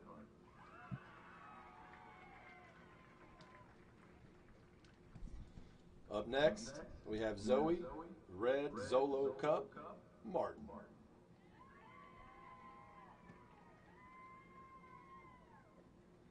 Zoe has been on the Mac girls team for 4 years. She is the daughter of Richard and Carrie Martin. Zoe is being escorted tonight by her parents and brothers, Jacob and Quinn.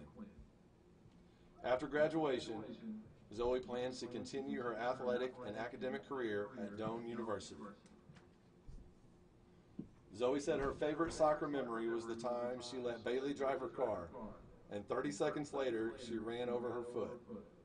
Zoe said Bailey still hasn't apologized, and for some reason, Bailey seems confused about why Zoe won't let her drive her car anymore. Ladies and gentlemen, Zoe Martin.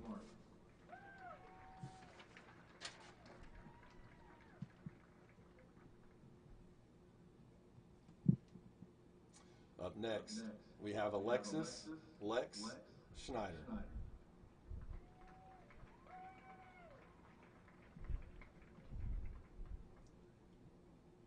Alexis has been on the Mac girls soccer team for 2 years. She is the daughter of Kathy and Benjamin Schneider. She is being escorted tonight by her parents. After graduation, she plans to attend Cameron University and pursue veterinary studies. Alexis said her favorite soccer memory was last year when Mac beat El Reno in the first round of playoffs, and everyone in the stands rushed onto the field to celebrate with the team. Ladies and gentlemen, Alexis Schneider.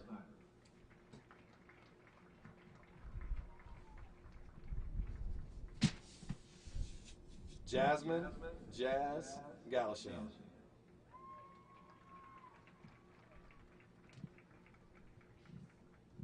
Jasmine has been on the girls soccer team for 2 years.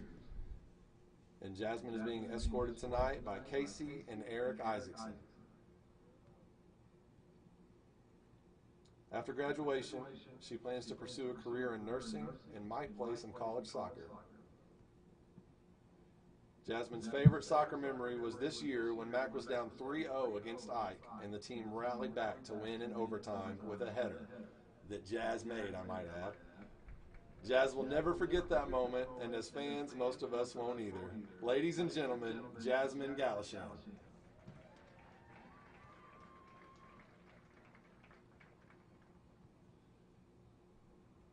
Emma Lorraine Huff.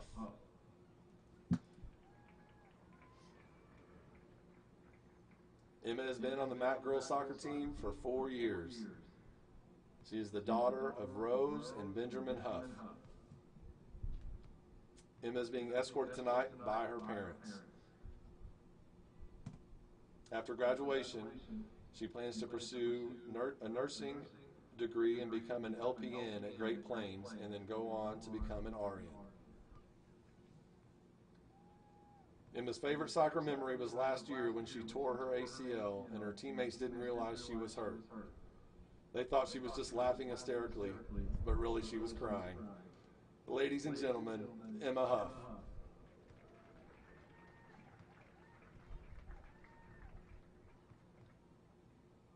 Peter Bread Booker.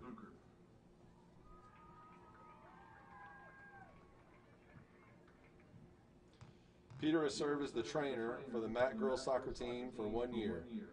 He is the son of Michael and Nicole Booker. Peter is being escorted tonight by his parents and his sister, Elizabeth. After graduation, he plans to take a gap year and move to Colorado. His favorite soccer memory was when he and Taya got into a heated argument over who could fill the water bottles fastest. Eventually, they got into a fist fight, which Peter said, if he's being honest, he did lose. Ladies and gentlemen, Peter Booker.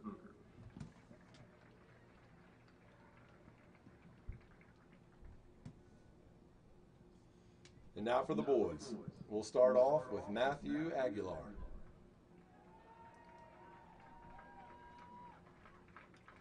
Matthew has played 4 years with the Mac soccer team, and he is the son of Matt and Denise Aguilar. Matthew is being escorted tonight by his parents and siblings, Nicholas and Rachel. After graduation, Matthew plans to attend the U.S. Naval Academy with aspirations to be a fighter pilot.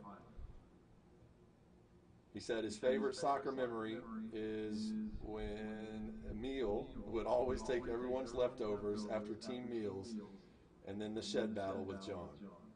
Ladies and gentlemen, Matthew Aguilar.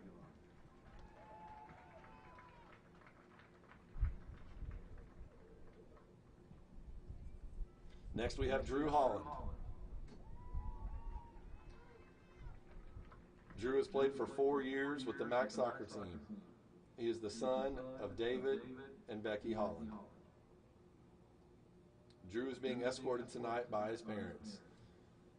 After graduation, Drew plans to attend the University of Oklahoma to obtain a degree in business and finance. He said his favorite Mac soccer memory is playing JV with Coach Pauly his freshman year. Ladies and gentlemen, Drew Holland.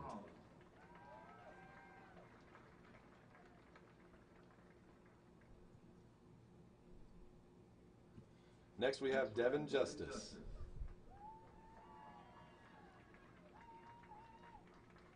Devin has played for 4 years with the Mac soccer team. He is the son of Shannon Ballou. Devin is being escorted tonight by his mother, Shannon Ballou, his grandmother, Joyce Ballou, his sister, Jordan Justice, and his cousin, Cohen Young.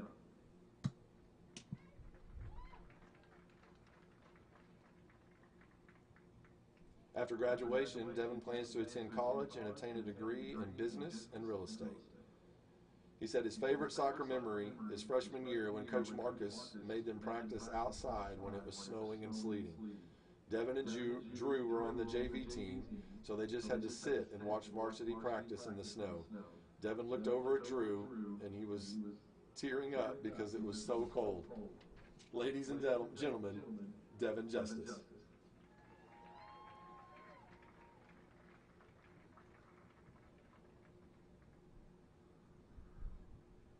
Next we have John Williams.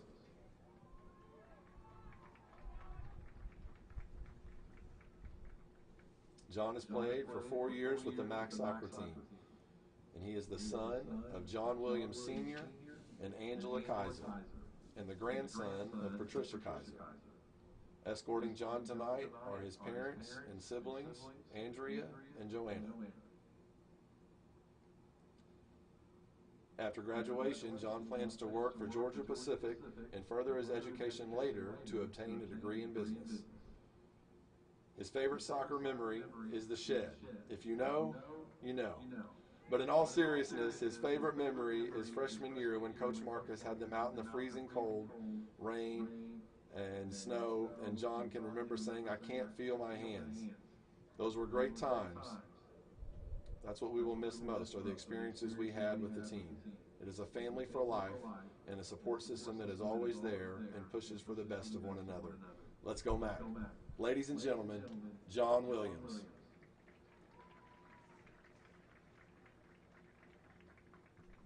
Last, tonight we have Alexander Bryce.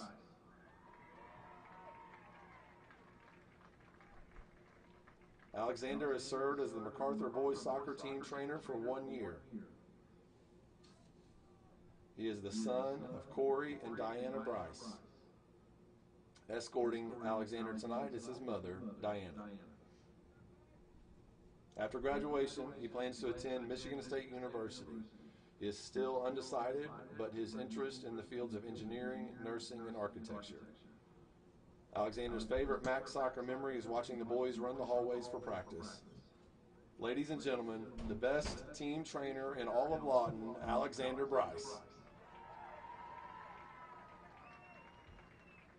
Thank you all so much for being here tonight. Let's give one more round of applause for all of our 2023 MacArthur High School seniors and their families.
When it comes to your home, you need someone that you can trust to keep it safe and protected for you and your family. Vesta Foundation Solutions is your local, family-owned company that has helped many homeowners fix and protect their homes. Our engineered solutions can take care of all of your foundation repair, basement waterproofing, concrete leveling, and dirt crawl space repair needs. We take pride in getting the job done right, and you'll always be protected with up to a 75-year warranty.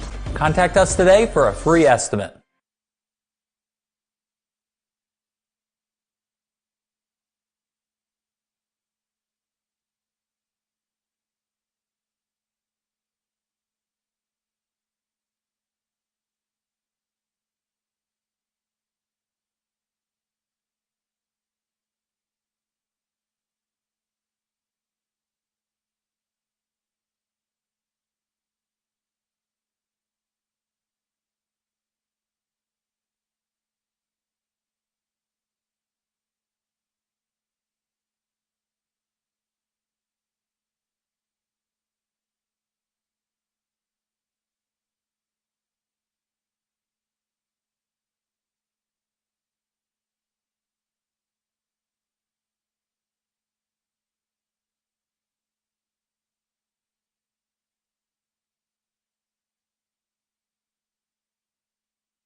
Fight the battles no one hears about.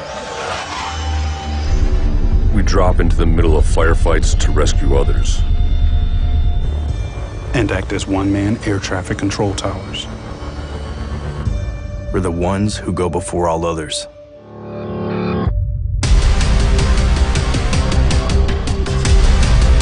Join the fight.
All right, we are back with the Oklahoma Sports Network, your home for MacArthur Highlander Soccer.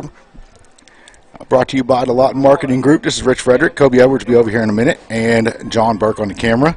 Getting ready to start the boys' matchup, and just listen to the announcements of the starters. Waiting for the rest of our senior ladies to get up here, and we'll have a chat with them and see what they're ready for while we watch the beginning of the men's match.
It doesn't do a whole lot of keeper types of stuff.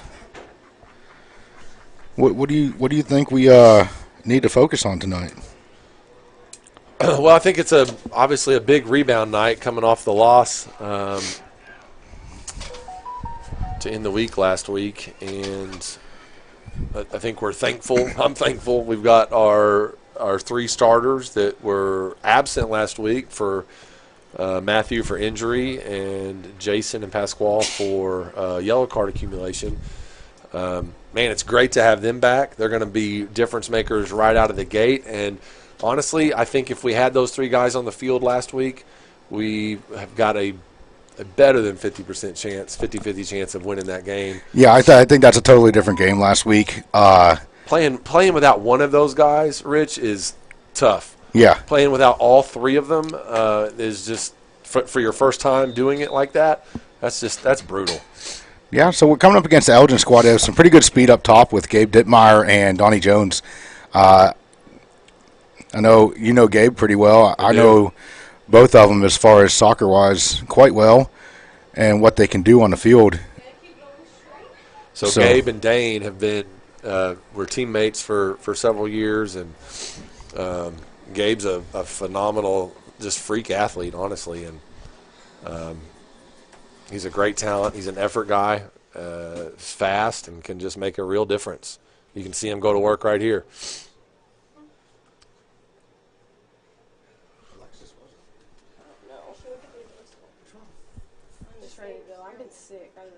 Back up, girl.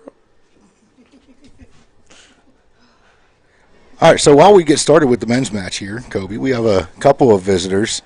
Come on in, Bailey. So we're going to get a microphone to them and talk. If something exciting happens here, we might, cut you off. All right? Just be ready. So you want me to I'll watch the game, and you just go all in with the girls here, and I'll Kobe's update you gonna, if anything happens. Kobe's going to yell if Max scores a goal. All right? So introduce yourself, who we got here. No one can see you on camera, but we're listening. Hi, I'm Ruby Ann. I'm the goalkeep from MacArthur High School. Okay, and we'll talk to down the line here. So, Ruby, what has this season really meant for you as a senior?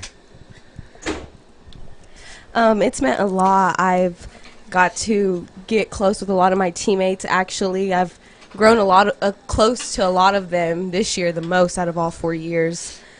But really just getting better at the sport, reading the sport better, and I think I did pretty well with that, getting the offer from NOC. I feel like these 4 years, it really took me. I never thought I would be where I am today, and I'm forever grateful for that and my team. Awesome. Congratulations. So what has MacArthur Soccer and your coaches really, what have they given you?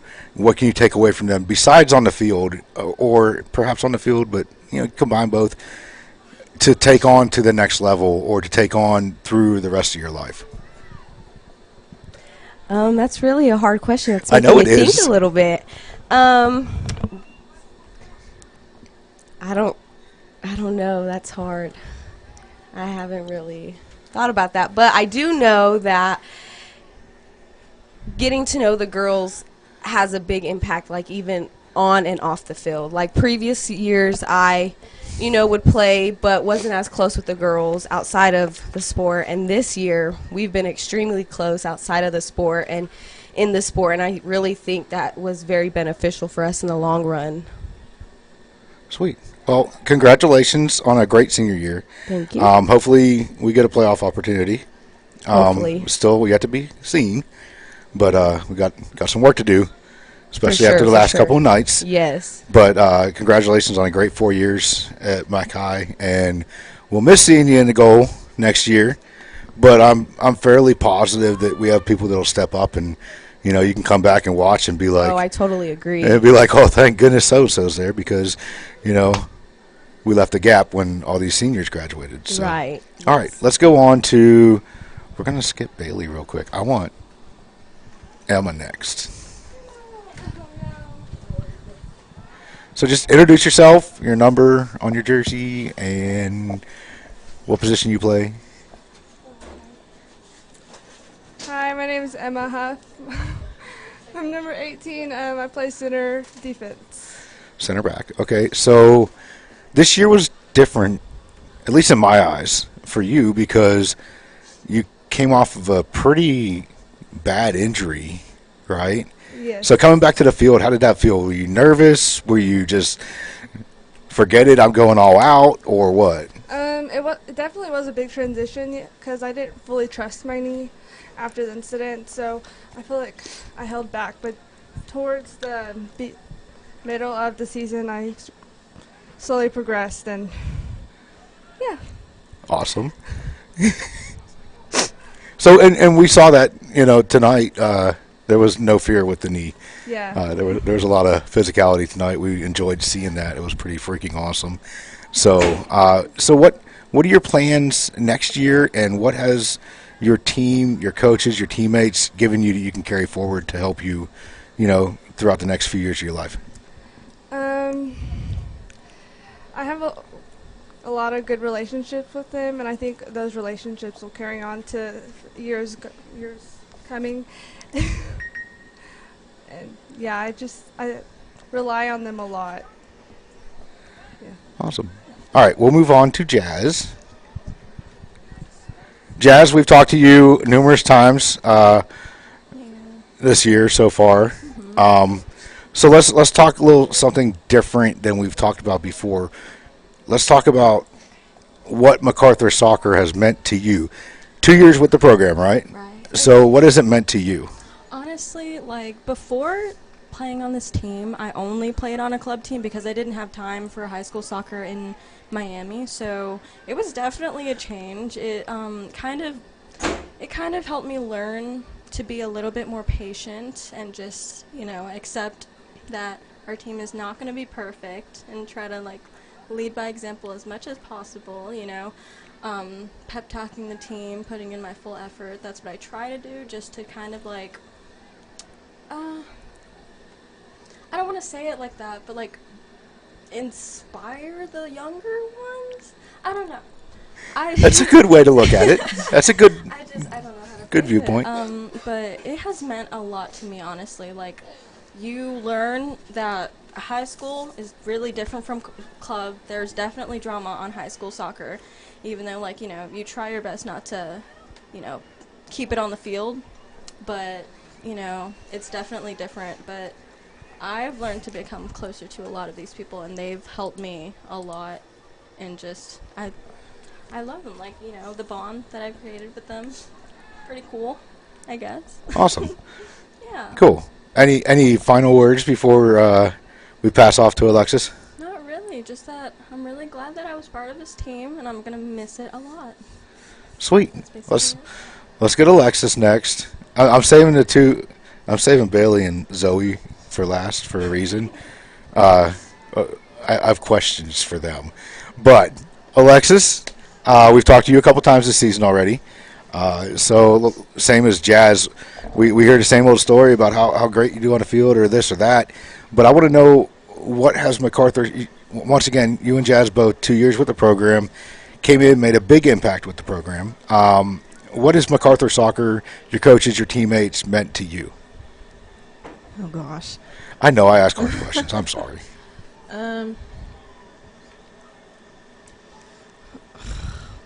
What? I'd probably have to piggyback off of what Ruby said, how having friendships with the girls on the team definitely impacts your gameplay, and that if you're not getting along off the field, you can definitely tell you're not getting along on the field, and just trying to keep your head level and just power through. But this season has been pretty good for us, so. Yeah, you guys have a pretty good season going. Tell me about the work that needs to be done Thursday to secure yourselves a playoff spot. I think we definitely need to play the ball more on the ground and try to stop giving those through balls. Maybe doing it once or twice near the beginning to see if they would work, but when they stop working, to try to figure something out, because I think that's one of our big weaknesses, is that we don't adapt to the play. We kind of just keep trying to do what we do, and then when that's not working, we get frustrated and we shut down. Yeah, and Kobe and I had talked about tonight and Friday night skipping the midfield, right? The defense tends to skip the midfield with the ball to a striker, as opposed to playing through the midfield and letting the midfield create.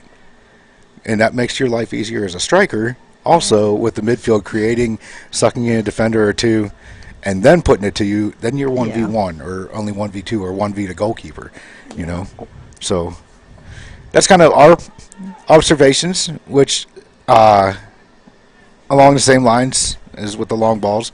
And then you guys need to win by at least 4, right? Yeah. Just to make sure that you guys maximize the points that you get out of that game. So what are you going to tell the girls to kind of get them pumped up and ready? go into the game with a clear mindset. Don't go in like, oh, we're going to lose, oh, we're going to win. Go in to play the game we can play. And just try not to get in our heads. Good advice. All right. You got any final words before you hand the microphone off to Bailey and Zoe? No, I'm good. They can go. All righty. So I don't care who you hand the mic to. We'll talk to both of them at the same time. So introduce yourself, then introduce yourself.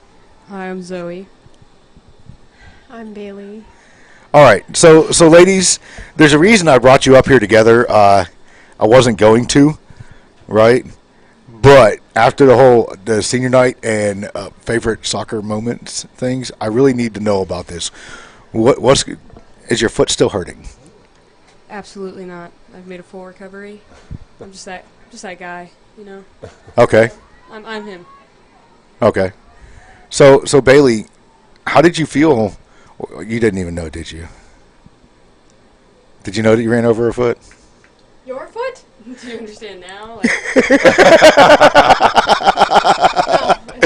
I'm actually confused by the story. So is it your story and your story were different? Oh, I get it now. You're right. The road was bumpy. The road was bumpy because of her foot.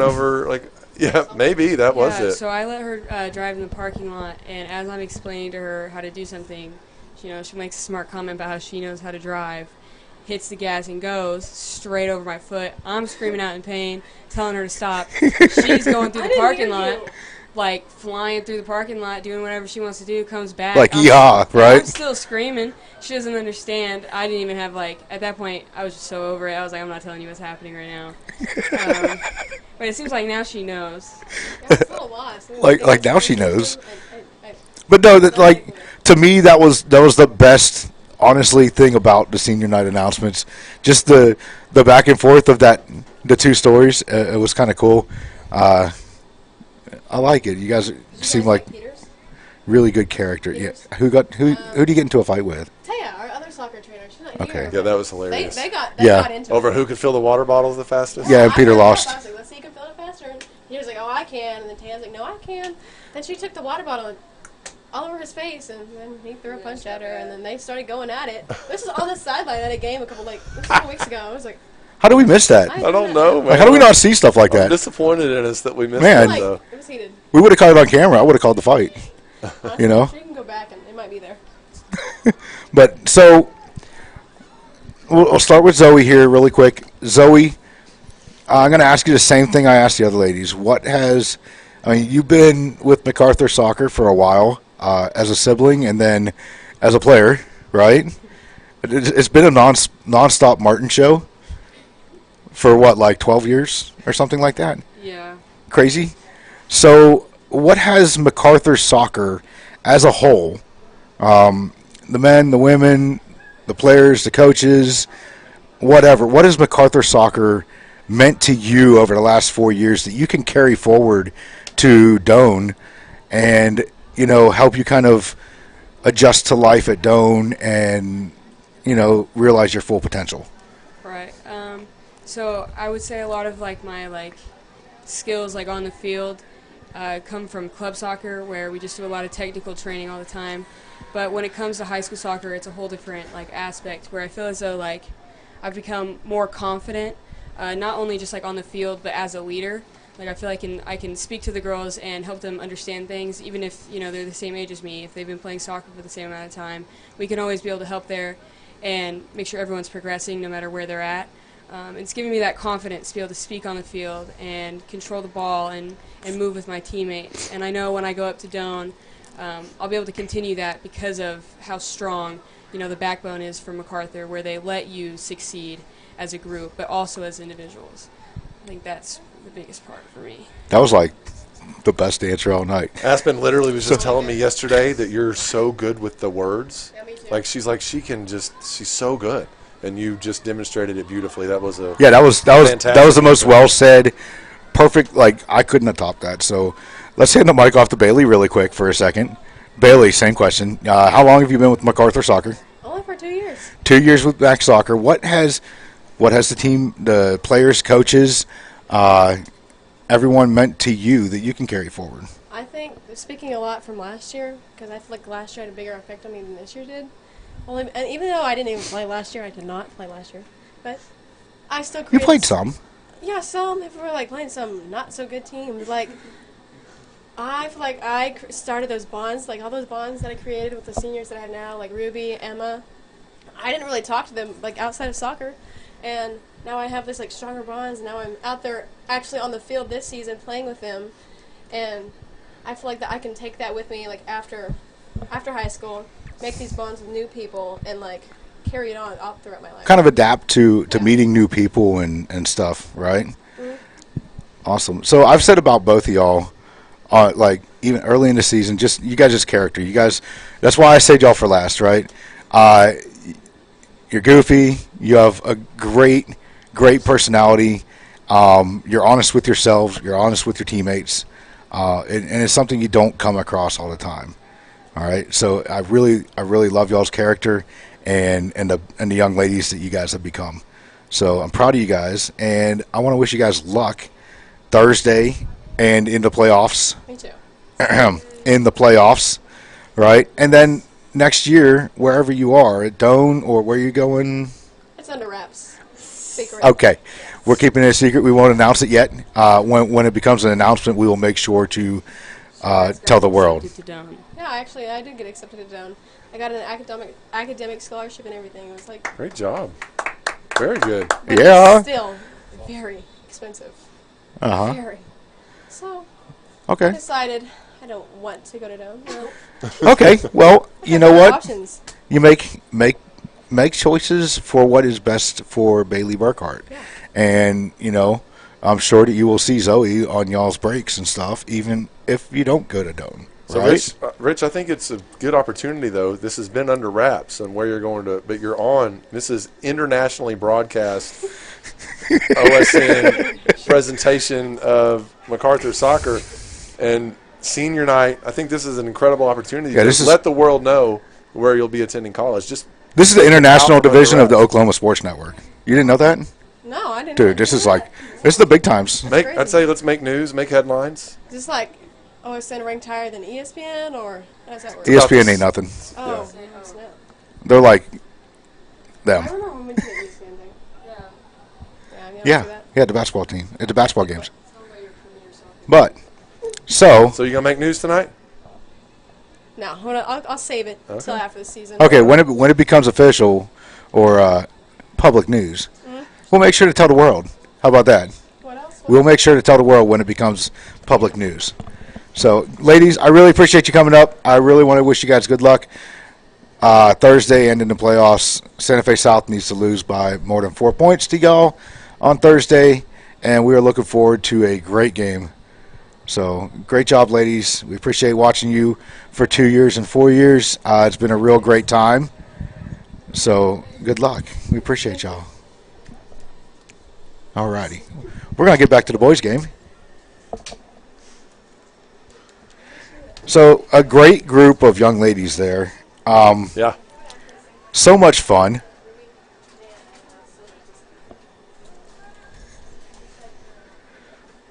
So much fun to talk to and kind of get to know and watch over the years. Definitely going to miss all of them on the field. No doubt.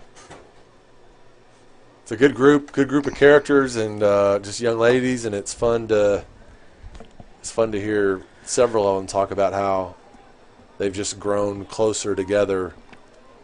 People that they weren't necessarily friends with even at all, and maybe wouldn't even talk to, just because life didn't take them in that direction off the field. They've played together, they've grown together, and now they're friends on and off the field. And, it's cool. It's a big part of what sports ought to do for you. Yes, and I appreciate y'all bearing with us and listening in to those young ladies. It's been great talking to them. So, Kobe, what I miss? Well, I think honestly, I've been trying to watch both, and the game and the girls' interviews, and what I've seen a lot of is just a lot of attacking. Both teams have come out being aggressive. There's been good ball handling, I would say, by both teams. I see we got Dane up at the 9 instead of Jason Ford. I'm hoping that was a substitution as opposed to a yellow card. Yeah, I did not see a yellow. Okay, that's good. Jason looks like he's getting ready to come back in.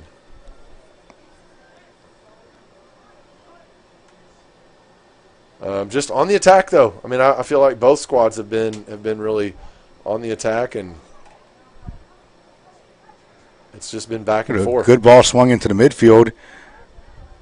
That ball has to move quicker across the field. If that ball moves across to Miguel, we have a great attacking opportunity. Yeah, you're totally right. Just holding up a little too much in the midfield. I'll tell you something else I've seen is our back line has been stout, man. They've had some aggressive, fast pace with numbers attacks, and our back line has just really played a phenomenal game. Yeah, and you're going to get that from this Elgin team. You're going to get those fast-paced attacks. So it looks like Braden's coming off now. Are they rotating the forwards off to for coaching opportunities, or? Not exactly sure.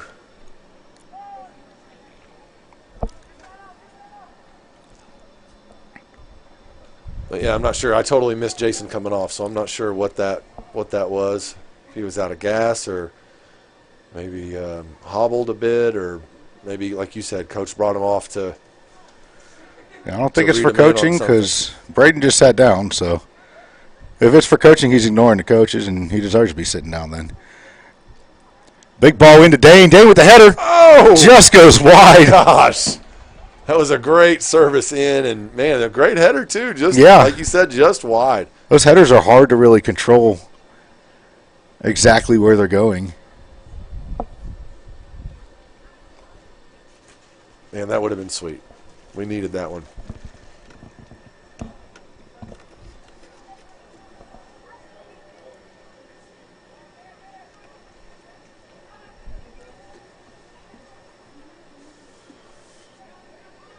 Are they giving Gabe a break right now, or?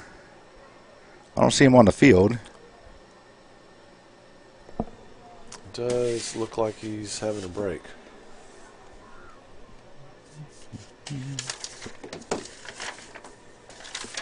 As we're scrambling through rosters to figure out who we're exactly looking for. Yep, Gabe number 10. Gabe Dittmeyer number 10 for the Elgin Owls. Looks like he's taking a break. Ball goes out for a throw-in for the Elgin Owls. Looks like number 6, David Cardoza, is going to take that throw-in. MacArthur takes control of the ball, and Pasquale moving through the field. He has one runner on each side of the field, so the options are there. He plays to the right to Miguel. Miguel takes his space and gets stuffed over there.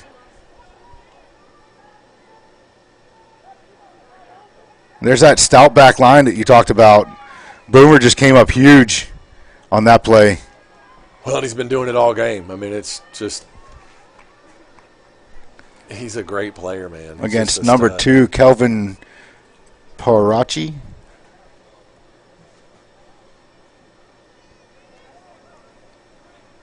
Boomer's up for the long throw. We got Dane and Jason both in there, towering over the rest of the – Pasquale with a big hit, and that comes off of an Elgin defender. Looks like Kenneth Hillary, number 1 for the Elgin Owls. Got a good block on that one. He is shaking it off. Those do hurt. There isn't really a soft spot for them to hit.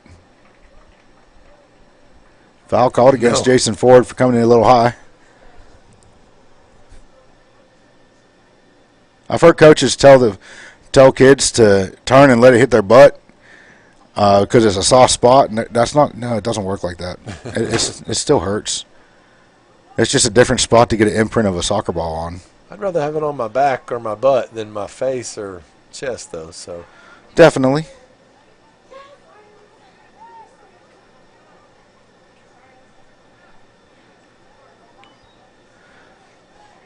Good work by Devin. Absolutely. That.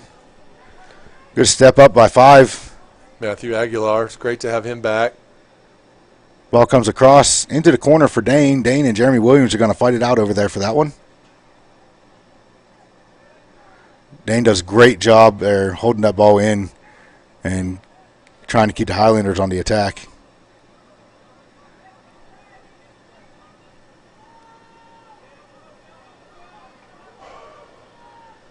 Miguel with a hustle play on defense to slow the attack for the Elgin Owls. It looks like Aiden across there. Aiden Delgado for the Owls. Oh, nice work. Good work by John Williams. You can tell Donnie Jones for the Elgin Owls getting a little frustrated over here. Yeah. Coach is going to do the wise thing. He's going to pull him off and talk to him, let him cool his head. Brandon Balvance coming off also. Looks like for Lewis Gill and Gabe Dittmeyer. Well, and with the the accumulation of yellow cards like we've got, and we just learned firsthand as a MacArthur team what a big deal that is. That's just a smart sub by the coach to get him off, tell him to chill, just give him we a don't minute know to cool. We don't know what kind of problems Elgin's in either, you know. But you just we proved in an earlier game that you can accumulate a couple in. You can accumulate like 6 in a game. Just Golly. So let's just take the approach of we're going to be cool from the get-go. And if I start seeing you get out of control, I'm just going to pull you for a while. Try to stay out of foul trouble for us. Yeah, and a cool head plays a better game. Yeah. Substitution for the Highlanders. Looks like John Williams coming off, making way for Braden Frederick. Devin Just is up with the long throw.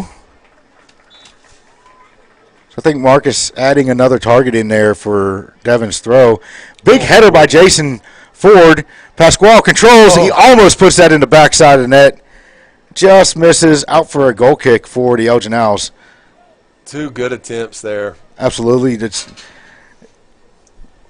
It wasn't a screw-up by a player. It was just a tough attempts. Yeah.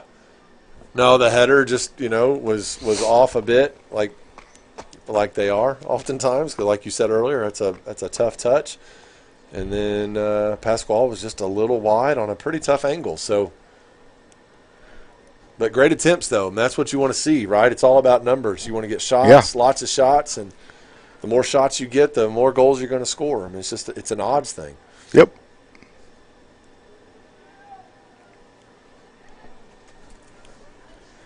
Number 3, Jake Jones trying to make a run for the Elgin Owls. And that is taken care of well by the Highlander defense. Number 5, Matthew Aguilar on a big run here. He wanted that ball back to him. Like to see Dane there swim inside of the defender instead of going behind him.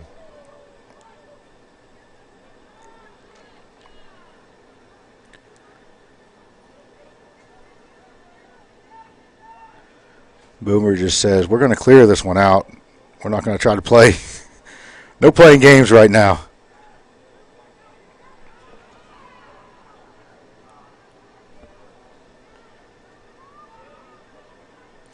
Nice shoulder check. Huge shoulder by Boomer Nix. That's not on a small kid either. No, that's a stout-looking kid. That guy looks like he came ready to play. Straight off the football field. Yeah, it's linebacker or wherever you want to put him.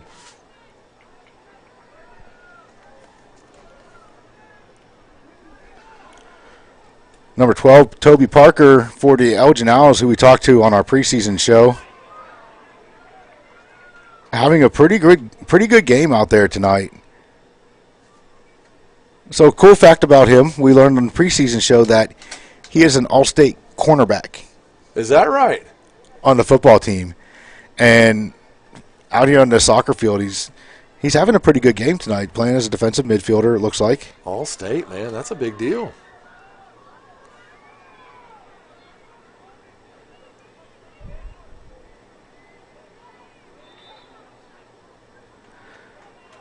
Foul drawn by Wayne Wiaki, number 6 for the Highlanders. I think drawn's the right word. That was how I saw it too, and good work by him. Yeah. He put himself in a position where for the other player to play the ball, he had to go through him. Yeah. You know, and that's. And then you're ready for the contact, and you let it take you to the ground instead of fighting through it. Yeah, but that's a play. I think that's a play of wisdom beyond his years of experience. I think that's a really great play. Man, that was a nice shoulder, a nice turn, and a nice strike by Pasquale, and we get the call against us there. But dang, that was dangerous. Yes, in a dangerous attack in a soccer way, not in a physical way. It was just a pretty clean shoulder check.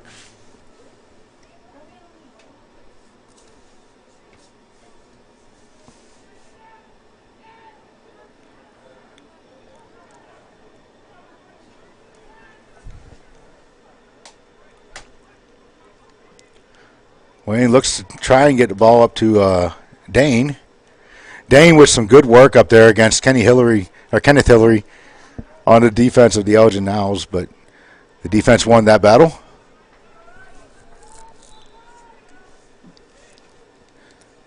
You can't hear it from up here, but you can tell kind of from up here it's getting a little talky, it's getting a little chippy. As these boys' games tend to do. You know, they know them. They know each other fairly well.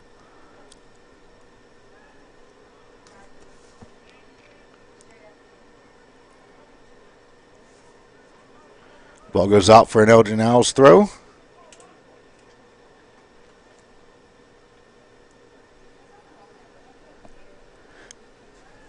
Jeremy Williams going to be on the throw-in.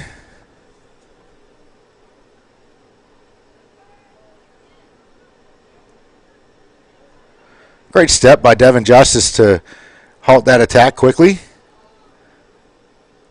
And he's working forward. He's continuing forward. I like it. As a senior, he wants this goal, or he wants this win, so he feels he has to put one in the back of the net to get it. Anthony scoops that one up fairly easily. Anthony's looked good so far. It makes you nervous not having your starting keeper out there and Frank, but yeah, and Anthony's a young man that doesn't have a whole lot of keeper experience, but I can tell you that Coach Nate Inger and our starting keeper, Frank Myers, have been working with him so much this season, not just in preparation for this match, but working with him just throughout the whole season. Yeah. Because like we've said with Ella coming in for the ladies, there's something to be said for having someone that can come in at goalkeeper and perform at a high level. Heck yeah, there is. If your starting goalkeeper isn't available. And tonight's a prime example of why that matters so much. And Frank's a junior, so, you know, you can't just always count on having a keeper coming up through the ranks. That's hopefully you do, but you don't always. So sometimes you got to find a guy and turn him into a keeper.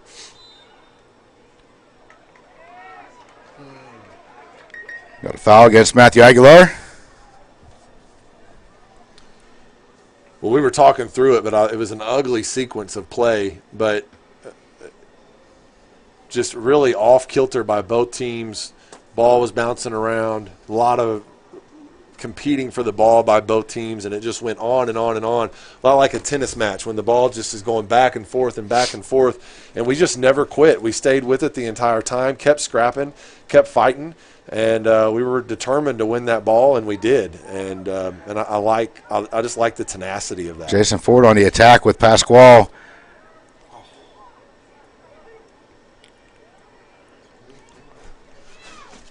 And, you know, I'd really love to see Pasquale spend some time in a scoring position, a striker position. Braden has the ball on his left foot. He's going to try to get a strike, and that's well defended by the Elgin Owls. Unfortunately, these Elgin Owls know that he is left-footed or dominant, left foot dominant.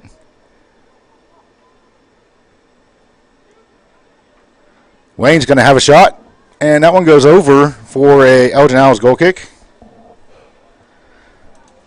5 minutes left in the first half, and this game's still knotted up, 0-0.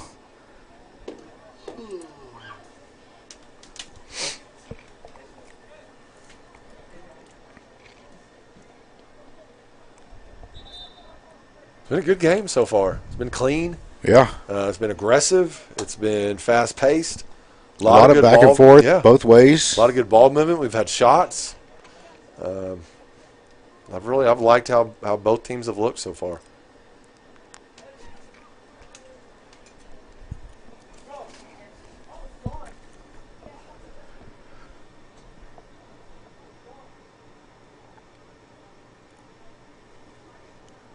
I don't know what we're.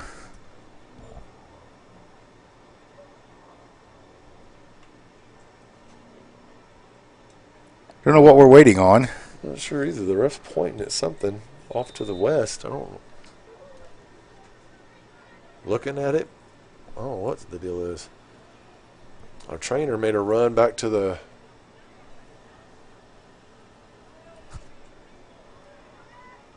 Not sure.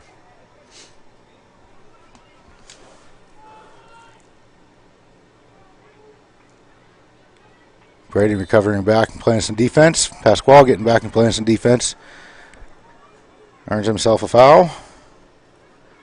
Free kick for the Elgin Owls.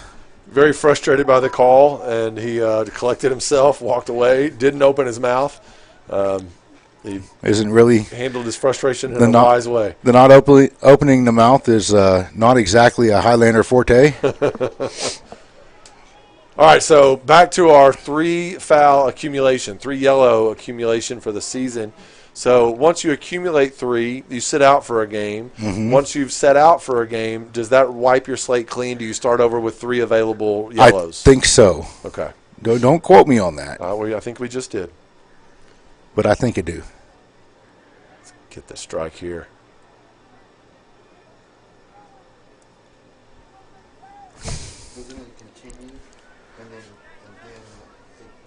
Adding up. Your next penalty is at 6. Matthew Aguilar with a strike from just outside the penalty area.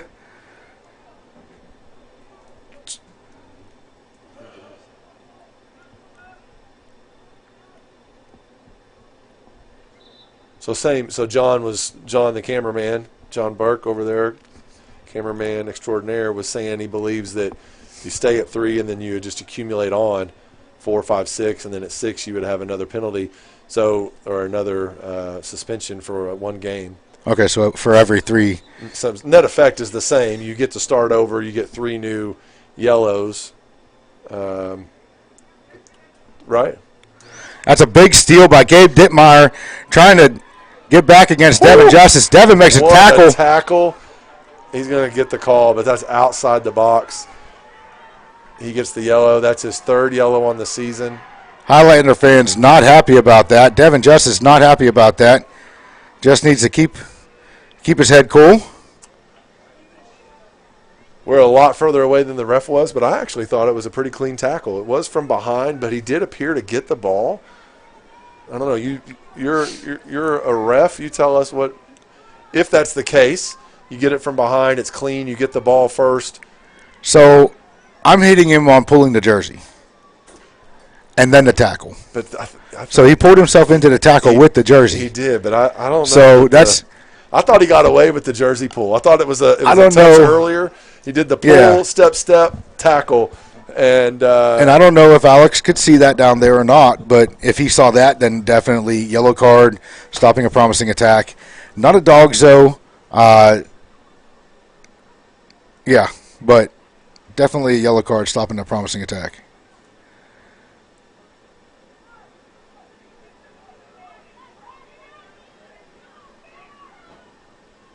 So I think what we've been seeing is the ref is not liking the fact that Frank has been standing back behind the goal coaching our backup keeper, our starting keeper for tonight. So they made it known they weren't happy about it. Frank ran to the locker room, grabbed a chair, posted the chair right next to this net behind the goal, like the ball net that catches balls that are missed. Set right there, and now they've not liked it again, and so he picked his chair up without saying a word, ran to the door of the locker room, set his chair down in the door of the locker room, trying to avoid getting. Coach got a yellow. Did he get a yellow? So it looked like he was going to serve him with one, but then I never saw him pull it. Marcus got a yellow. He's aggravated that the Elgin coaches are whining about the Frank being back there. Yeah, he looks he looks not happy. I'd love to know a little more detail on what all's happened and what was said. But, I mean, if that's the case, you need to get the Elgin player from back behind the goal also. You know, the lady back there. Ball goes over. It's through for a 3-point field goal. Out for a MacArthur Highlander throw-in, or goal kick. So we're subbing Devin back in here. We got 1:40. Taking Dane out. No, we're taking Micah back out. Okay, taking Micah out. 1:40 left in this half. Score is still 0-0.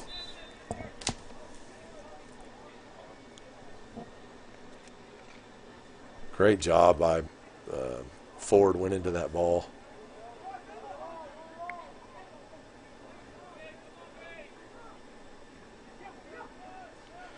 Oh, just a bad touch there by Matthew Aguilar. Looking for Pasquale, just was behind him.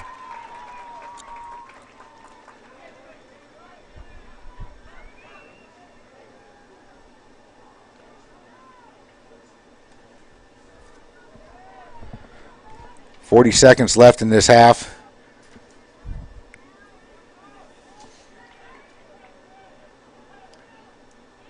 Well, Gabe is not going to give you anything. Look at this hustle. Yes. Look at the error he created. Gabe and Donnie both. Number 20 also is the same speed and just all game. Gabe has sprinted back and forth across the field about 3 times just in that one sequence. Yeah, and Matthew is starting to get under number 20's skin.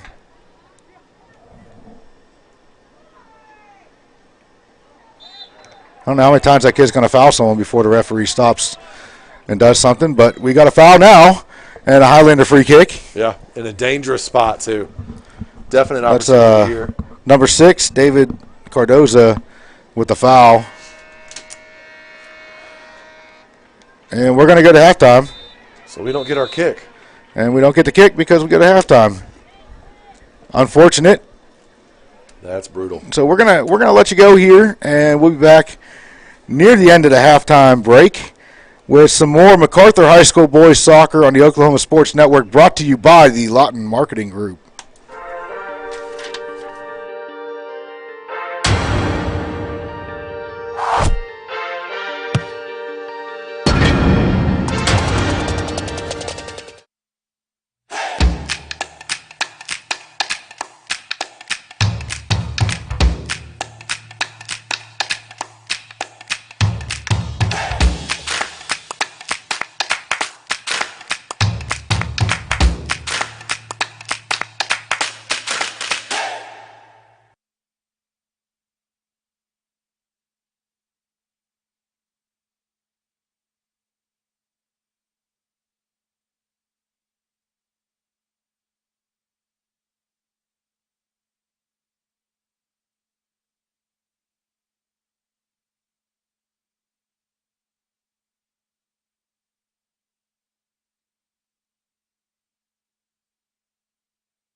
We fight the battles no one hears about.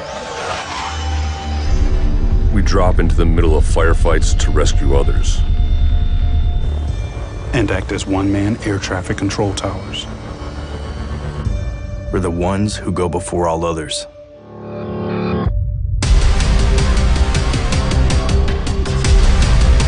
Join the fight.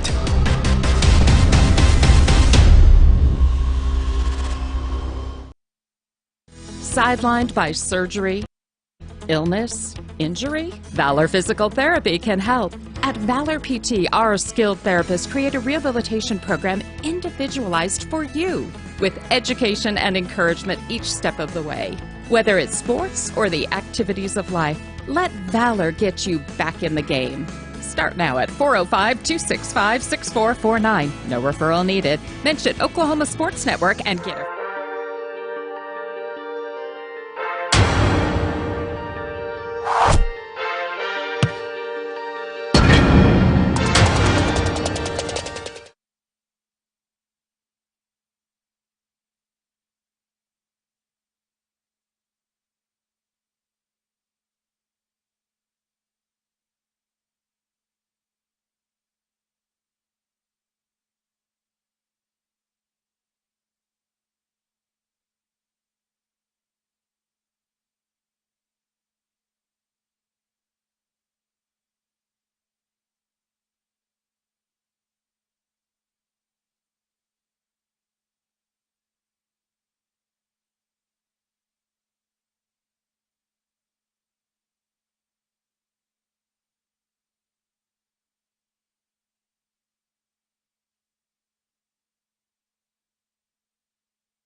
We're back at you with the picture of the field here.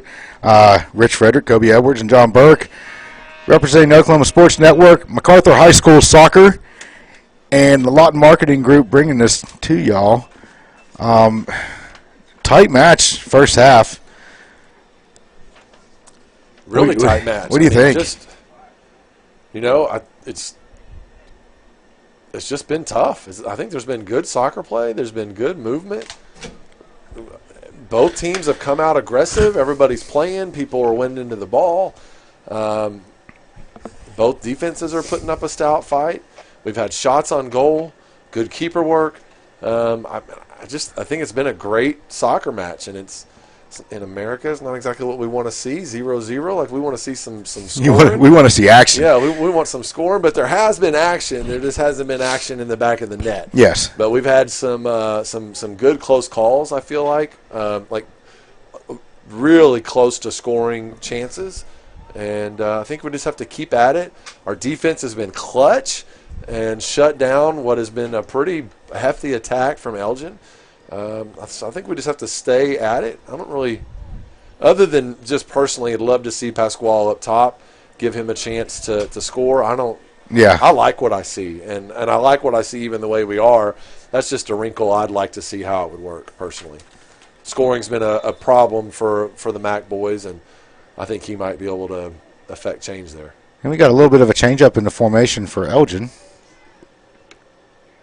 And that's a bad touch by Devin Justice. Wow. Elgin looks like they're going to push more players forward this second half and try to put some pressure on Anthony.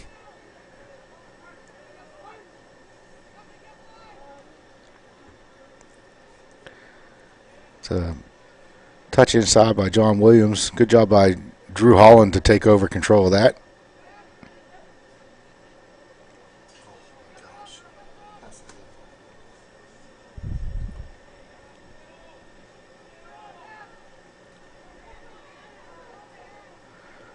Pasquale maintains control, takes a hip check from Lewis Gill of the Elgin Owls.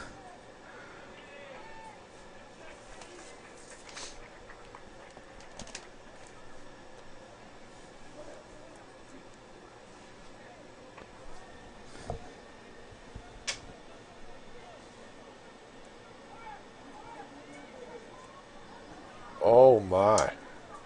Wow. It just seems like every time a MacArthur player gets past an Elgin player, there's a grab, there's a pull, there's a push, there's a yank. Yeah. And then we get the call against us. So I thought for sure that was going to be a PK on that first time that Ford hit the ground and it looked like he got pulled down. That didn't happen.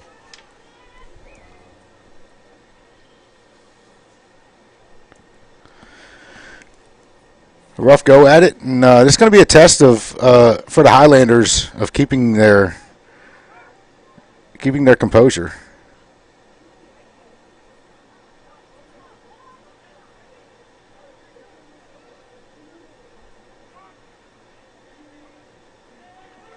Nice work by Pasquale. Good work by Pasquale and Wayne in the midfield to get the ball pushed up to Jason Ford.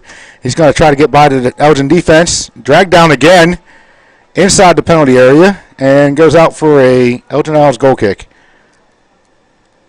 It was a great job by Jason getting that shot off, though. Really just fighting for his opportunity, and he had a chance there. It was a tough one, very contested, but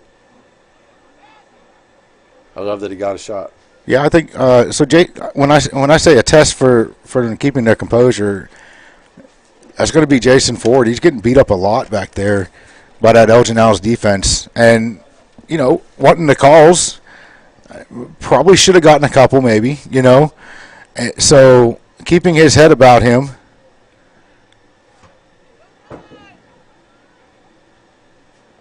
So coming off of that one-game suspension, though, for the 3 yellows. It's doubtful that he gets 3 more.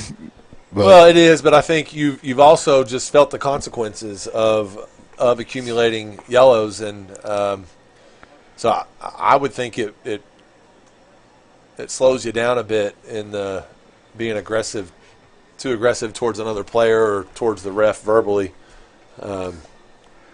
It's kind of a check, right? Which is what yeah. it's But you can see his frustration out there it's too. doing what it's supposed to do.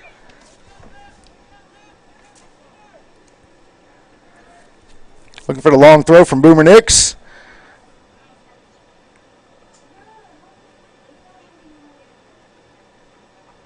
Ball was sent back out for another Highlander throw in.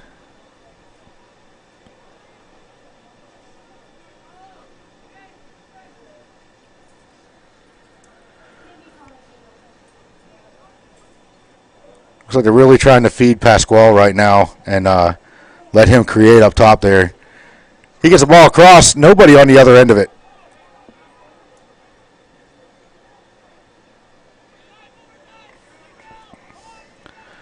Ball's played up forward for the Elgin Owls, and Devin Justice is going to defend that well. Put the ball out for Elgin Owls throw-in. Was smart by Devin there. He was going to just try to shield and slow the defender, allow the keeper to come out and get it. I think he thinks twice just because the gap is closing quickly. He's got an inexperienced keeper. Nice cross. Ball goes over. Brandon Balvans makes a save to not give up the goal kick.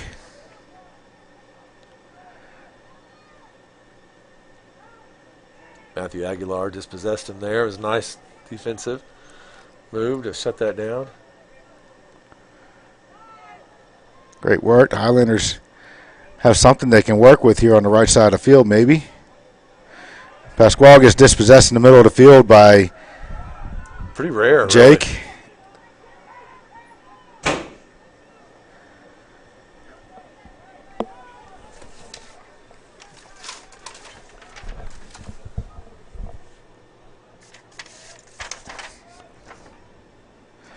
That's Jake Jones, number 3 for the Elgin Owls. Been trying to leave his stamp on this match.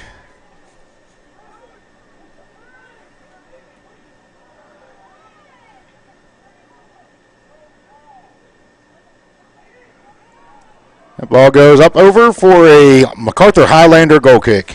So we've spent the last, I'd say, 2 to 3 minutes of just being not connected as a unit. Things aren't flowing smoothly. The ball's been on the Elgin attack side pretty much nonstop for those 2 or 3 minutes. As a coach, for me, that's like warning bells, just telling you that, man, something's wrong. We got to fix something. Yeah. Because, you let that persist for too long and you get scored on. You can't defend the whole game. Especially bad when you're out of sorts and they're putting everything together. It's a recipe for disaster. Good job by Jason Ford to come back and help in the midfield. Pasquale dispossessed again. He never really got a clean handle on that one. It was true. I don't think he was expecting it to come to him. He fought to it, but yeah. Got an offside call against the Elgin Owls.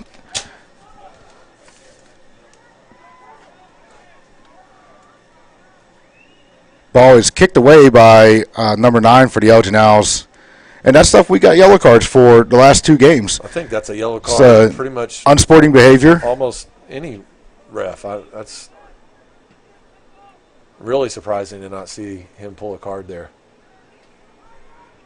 And that's one of the most predictable yellows I think you can see. Yeah, in my experience. I guess both Eisenhower and Noble, we had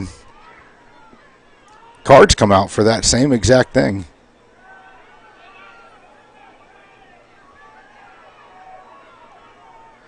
Great job by Devin Justice there to halt the attack for the Elgin Owls.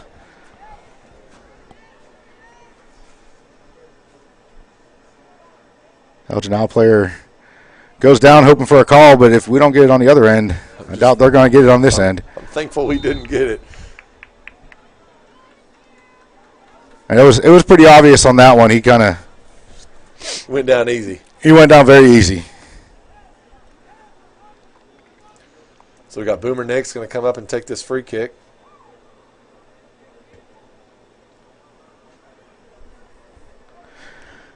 About 30 minutes left in the match. Still 0-0. Not exactly what you would expect with Elgin and MacArthur.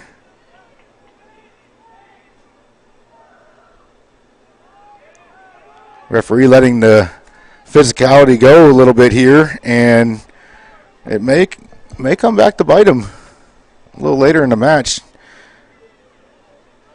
Just letting too much go by. A corner kick for the MacArthur Highlanders. Let's see if we can capitalize on this opportunity with a set piece. It will be absolutely huge for the Highlanders to put one in the back of the net right here. Got all the tall guys, Boomer, Dane, Jason, Ford. Devin comes forward and takes care of the backside of the penalty area there. And Pasquale can put a good service in there. He sure can. So we have a good opportunity for something to happen. Way too much. We'll say the wind caught it.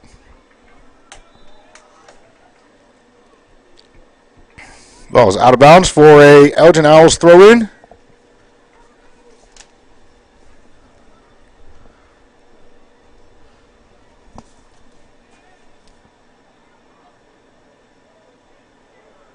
Got the speedy number 8, Lewis Gill, on the ball. Puts the ball forward, and another fast guy, Donnie Jones. And Miguel defends that pretty well. Yeah. Really used his speed to make up. And gets the foul. Nice. That was a rushed free kick a bit. If you're going to do it fast. And they rushed that a little too much. Didn't really think about where the ball was going.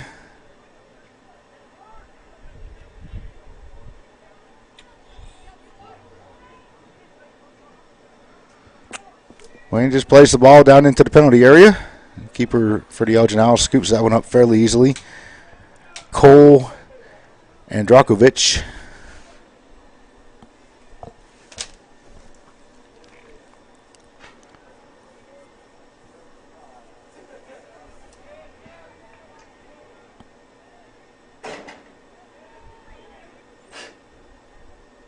And Devin's having a great game once again. Devin is absolutely killing it tonight. Man, yes. Just and not even just a lot of great soccer physically, but he's just mentally has been really smart. He's protected his keeper.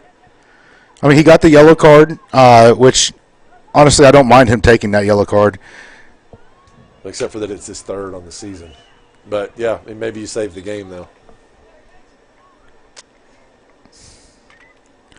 Very well. Could have been the difference maker in the game. Yes. If he had because Gabe Dittmeyer doesn't miss those opportunities often, if at all. So, I mean, taking that yellow card, and he was upset about it, but he didn't. He shrugged it off, He's playing through it. Well, and he's playing now like it never happened, which is exactly how he should be playing.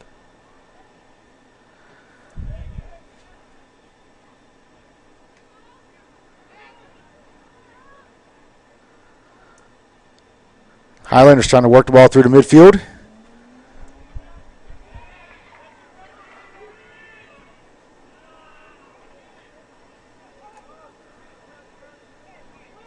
feel like we're controlling the game really well in the mid and in the back, and then we're maybe force it a bit up top.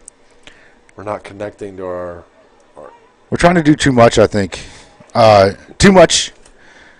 There's a balance between not enough activity with the midfield and too much activity with the midfield. I feel like we get like right on the cusp of the attacking third, and it's like we have no choice but to attack. We have to push it forward. Is how they're playing, even though obviously that's not true. You could maintain possession and look for your moments, but I think Pasquale and Drew both gave up shooting opportunities there. But Pasquale on the hustle. Ooh, that's a big sprint. Man, that kid was on the hustle train right there.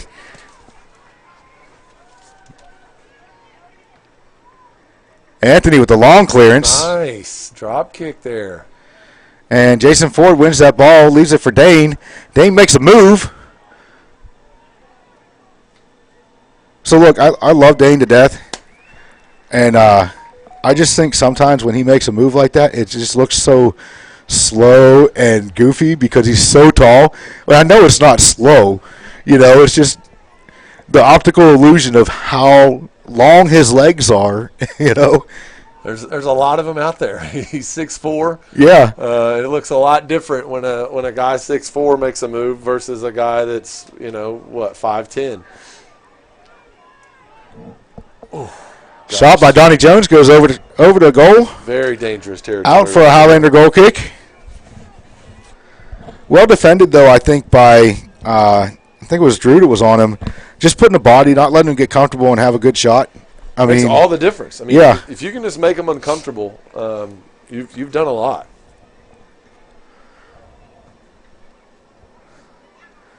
Nice hustle back to win that.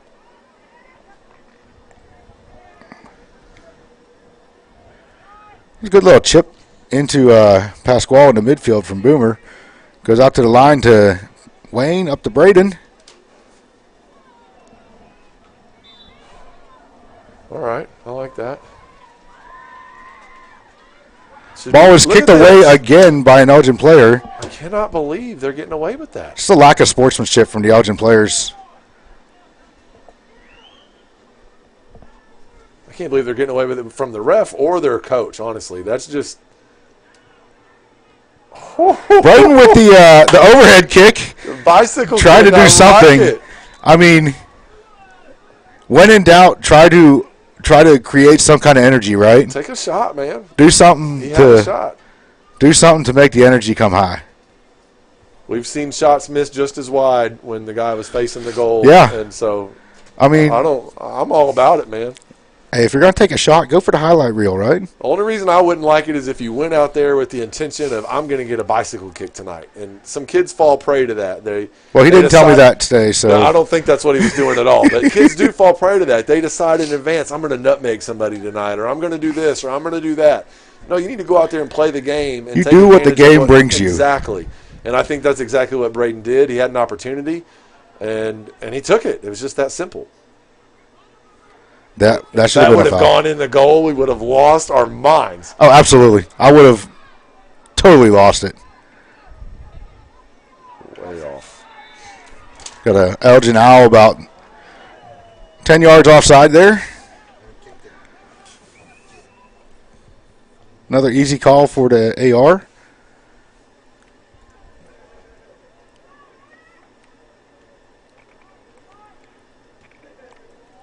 So it bothers me the consistency for we accumulated yellow card after yellow card for kicking the ball away from a free kick. You know what I'm saying?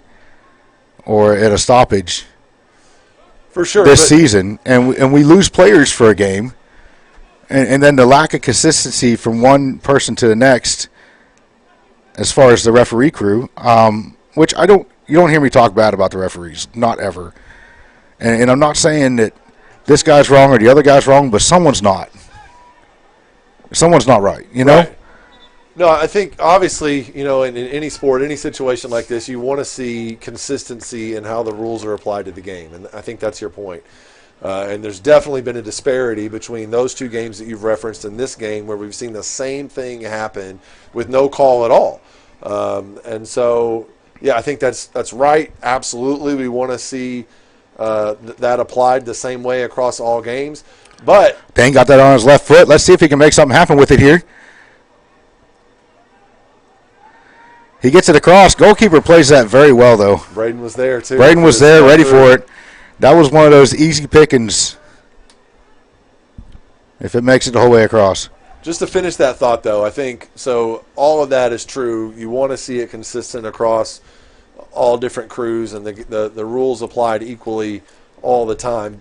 But when you can't have that as a coach and a fan, as a parent, the thing that you want next is you want the game that you're in right now to be called fairly both ways, right? Mm-hmm. And so, I mean, if we're going to be allowed to kick the ball after a whistle like that and do a delay a game and be unsportsmanlike that way, as long as that's not a foul for anybody, then that at least makes it, at least it's fair on the field tonight. Very true. But again, It's back to your point, you want to see it consistent. To me, it's frustrating because we lost players because of yellow card accumulation. Right. But I think those were good calls, though. Yeah. I think the bad call has been in not calling that.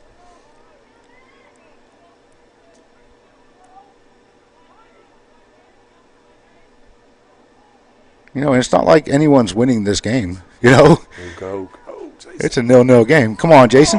Jason in the box here. Jason Ford has an opportunity. He puts the ball up. Keeper.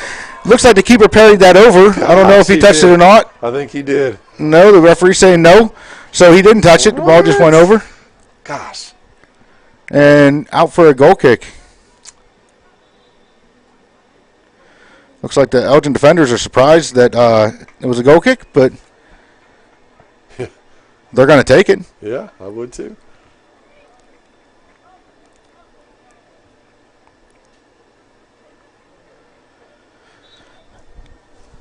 I think Marcus thought it was a deflection off of the keeper as well. He looks a little frustrated walking down the other way. I think that's why he's walking that way. I mean, Just already on a yellow away. card, you don't want to get yourself in a more sticky predicament. No, you feel like you got to do something. You're so frustrated, so the thing you do is you just walk away.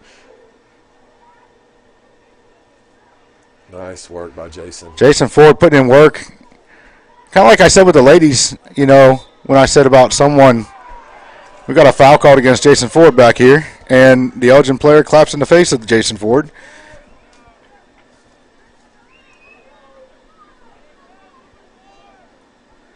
So we can tell there's a little bit of yapping going on down there.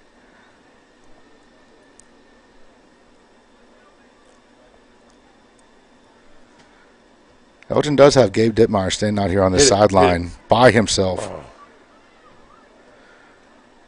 Drew Holland with a great stop there. Braden comes in to help clean up the mess. Gets around the Elgin player. Really should have had a shot there, I was but going to say I would have liked to have seen him shoot that. leaves it for Pasquale to shoot. Pasquale looked like he mishit it a little bit.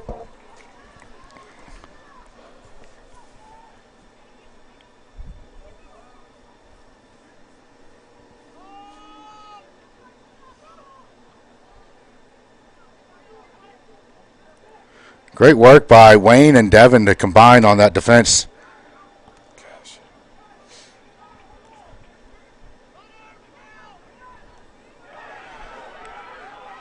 Player definitely onside for the Elgin Owls. Oh. Great job by Anthony to be there. Well done. Very well done. Good run, though, by the Elgin Owls to put the ball across. They definitely – they're getting the attacking opportunities, you know. They're working hard for them.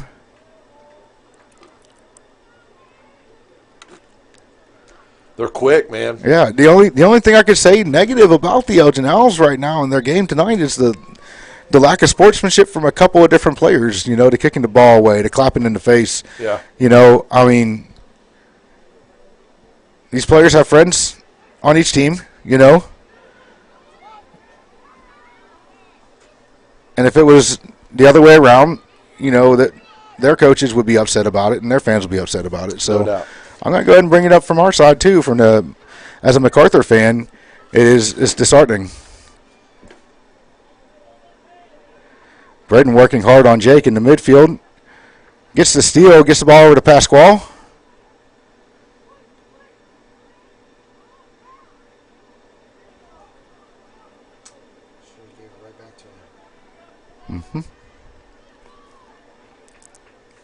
MacArthur controlling a little bit of possession here, trying to find them an opportunity. Just probing for an opening. We've got Ben on the field now. He was our player of the game. Ben Jones. Last week. Hit it, Pasquale. Dadgummit.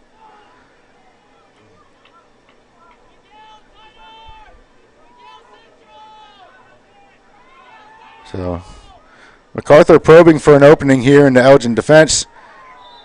Big foul by, can't tell who it is, on the Elgin Owls. Got just over 16 minutes left. Shot taken and sails over for a Elgin Owls goal kick. He didn't waste any time taking that, did he? No. Stepped right up and hit it. I mean, so it doesn't require a whistle to do that restart. So if you want to take the quick restart and hope you catch the goalkeeper, you know, catch him napping, it's not a bad idea. Yeah, no. in a game like this where everything's so tight, and the Elgin defense is closing out pretty well on our shooters and not allowing us good opportunities. Braden dribbles through the Elgin defense. Ball gets left for Wayne. Wayne tries to flick it inside. Hit it. Hands over to Pasquale. Pasquale chips it up over. Oh, he needs to hit that there. So you hear Kobe telling him, hit it, take that shot, hit it, take that shot, take a hit. I mean, we're wanting to see these Highlander midfielders and forwards take the shots. They've had some opportunities to take shots, and it seems like we're passing up the opportunities to pass the ball around in possession, which possession helps, but it's not going to win the game for you. No, and you do all that work, and you work so hard and possess for so long. Yep. Oh, we're going to get a booking from that. Wow. It's actually a surprising. That's surprising. But but you work so hard and do all the possession and all the things and move the ball around and do all the things you want to do, all for an opportunity to take a strike at the goal. And so it's just and it's not easy. Yeah. You go up against a good team who's fast, who plays good defense. It's not easy to get those opportunities. So when you get, and they're just windows, they're split-second windows. Yeah, when you had that window and you decide. You got to hit it. Yep. And to have it and to pass on it is just, it's costly. You don't have to make it, but you got to service from Pasquale goes to the backside off of the head. Off Devin's head. Devin tries to get a shot, and that's well defended.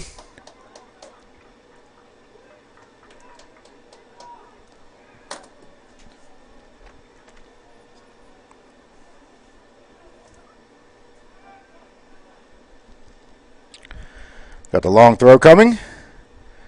Throw goes in the box. Comes off of a Highlander up in the air and gathered in by the Elgin goalkeeper. Looked like he took a shot. Yeah. Blow to the head is what it looks like from maybe the eye. And with that being a head injury, they're going to have to take him off the field. He's hoping that's a non-serious eye injury and not a non-serious. Yeah, I mean any kind of non-serious injury. Sure. But anytime it's a head, they have to take him off the field. They have to have him evaluated by medical personnel. That's what he's doing here.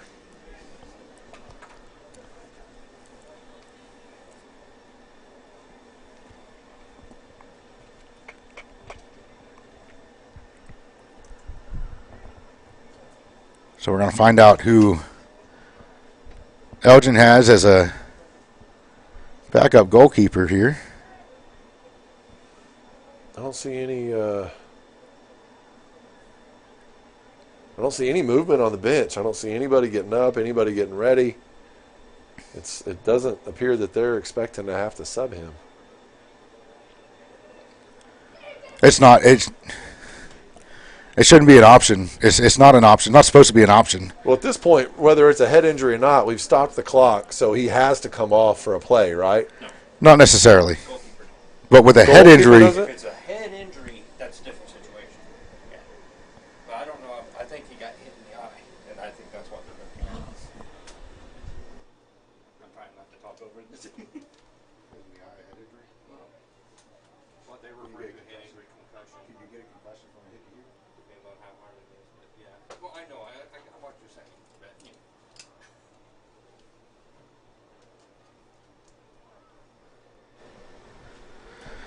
It looks like the referee is going to allow the player to stay on the field with the head injury. We don't know what kind of injury. He was holding his head, here. so to me.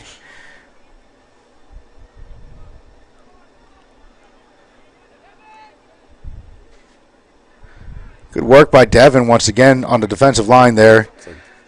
Ball's out to Braden. Braden plays it looking for Jason Ford.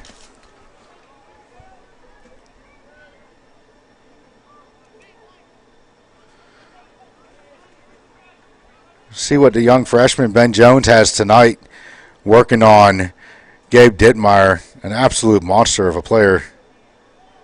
Yeah, that's a true test. Absolutely. There's no. I don't think there's a bigger test really in the district 1v1.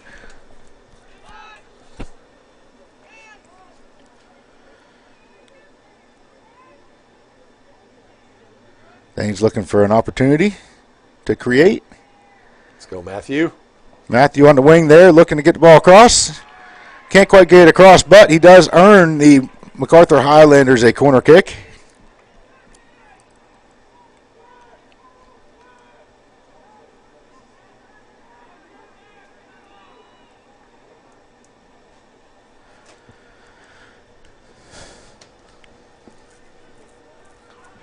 We've not had great service into the box on our corners.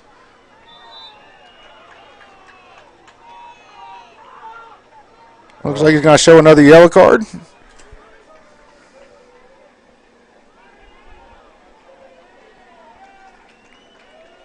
I don't know.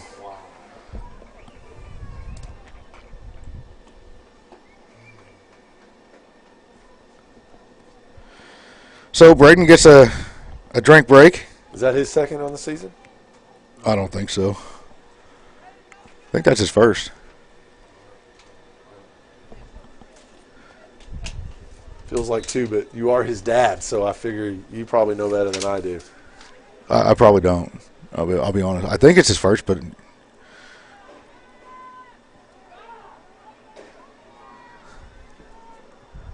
that ball clears up over for a MacArthur Highlander goal kick. Get a substitution. Braden's going to come back on.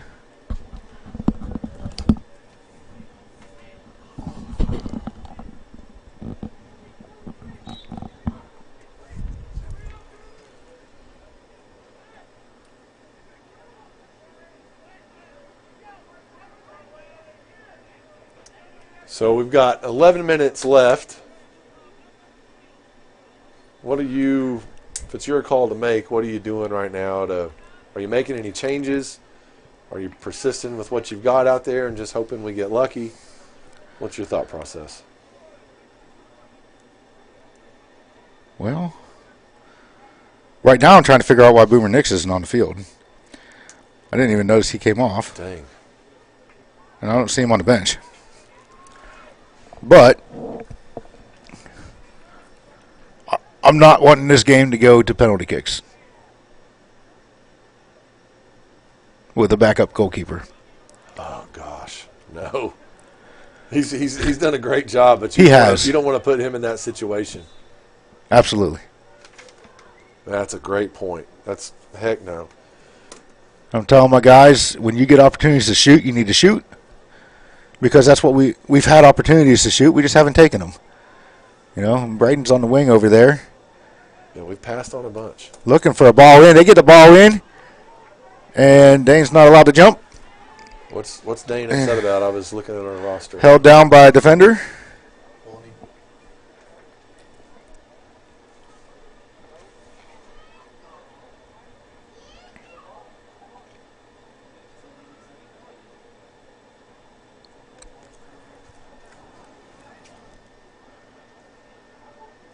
And plays like this, like there should be pressure all up in that guy's face.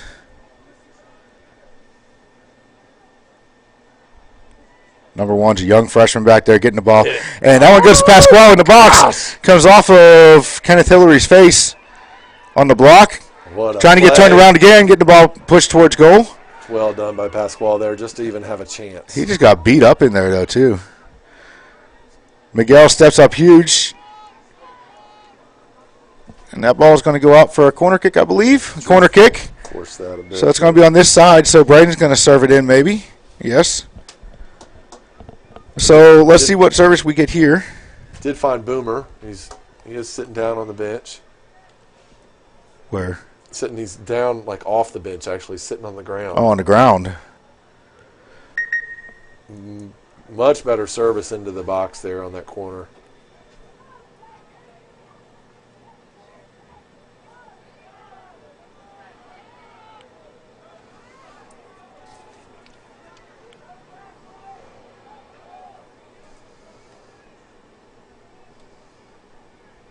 Just under 8:30 left.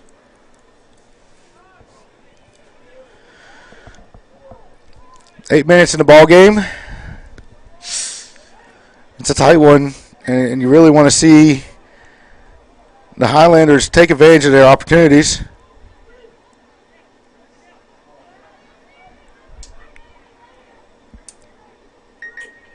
But they're moving the ball well. This is it. Gosh. Matthew Aguilar has a shot, trying to make his senior night extra special for him. Get the foul called just 4 or 5 yards shy of the box. 5 yards outside the penalty area. We also have Matthew Aguilar down, possibly injured. I know he's been nursing a little bit. Ankle? An ankle, Injury, I believe. Right? Yeah, I think that's right.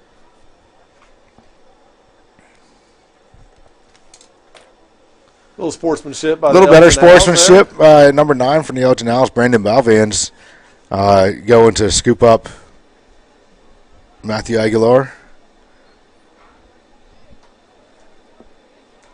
So you got to believe this is going to be on frame. I mean, I don't think there's really a choice. This ball's got to be on frame. Yeah. Or into the wall. Honestly.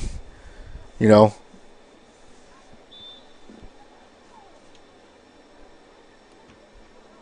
Ball comes off the wall. Out for a corner kick.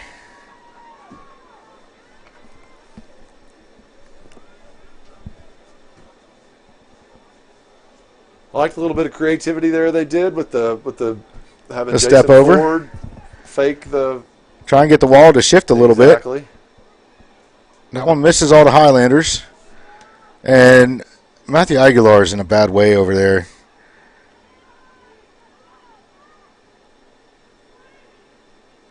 He's went down awkward a couple of times. I think that last time it looked like he maybe looked like maybe it's an equipment thing. He's trying to fix his cleat, sock, something. He doesn't appear to be in pain. Looks like he's just trying to get Okay, he's something moving pretty straightened out. good. It just looked awkward to me and kind of get worried, you know. I don't want to see any of these boys get hurt Definitely not. on either squad.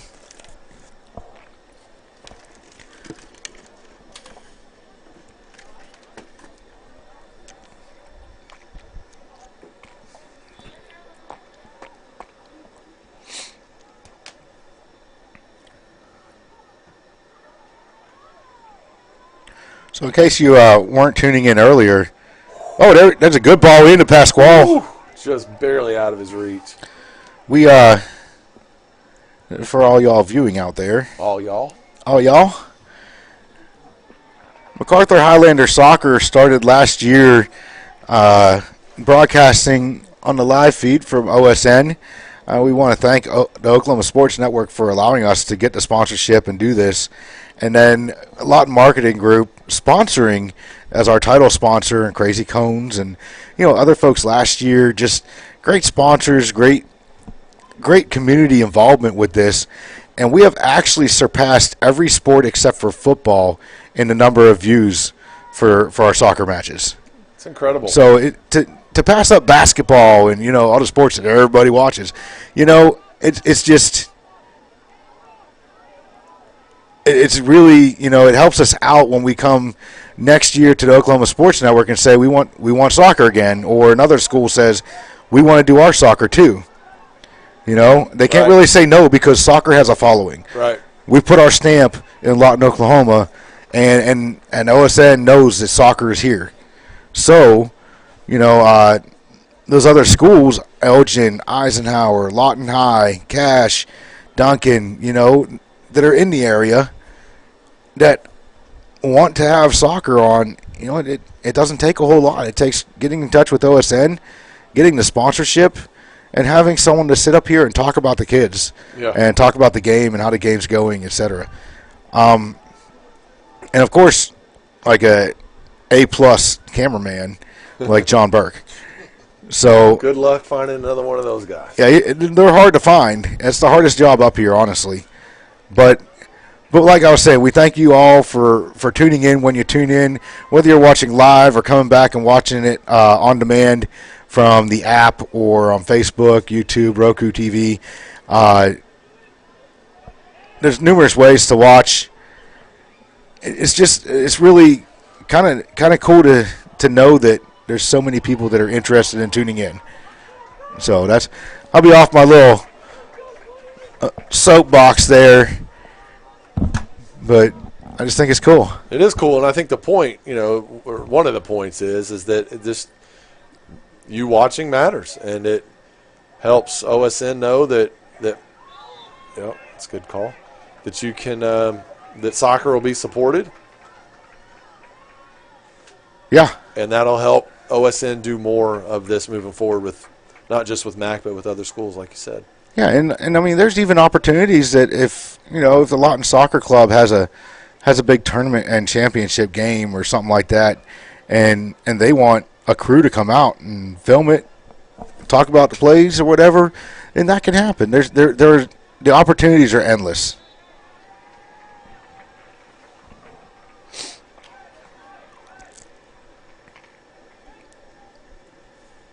Didn't see. Ball went out of play. Is that all that? Oh, that sure is all it was. Yep. Out for a throw in for the Elgin Owls. So we try to keep our broadcasts as neutral as possible, but also with everyone understanding that this is a MacArthur Highlander soccer broadcast. Especially for these local games, we try to keep it as neutral as possible and do the best we can. And we got a little bit of action down here. Looks like we got a yellow card for number 9, Brandon Balvans for the Elgin Owls, and you got to feel that one's been coming. He earned that one. That's for sure. Grabbing and holding, had him around the waist, and I mean.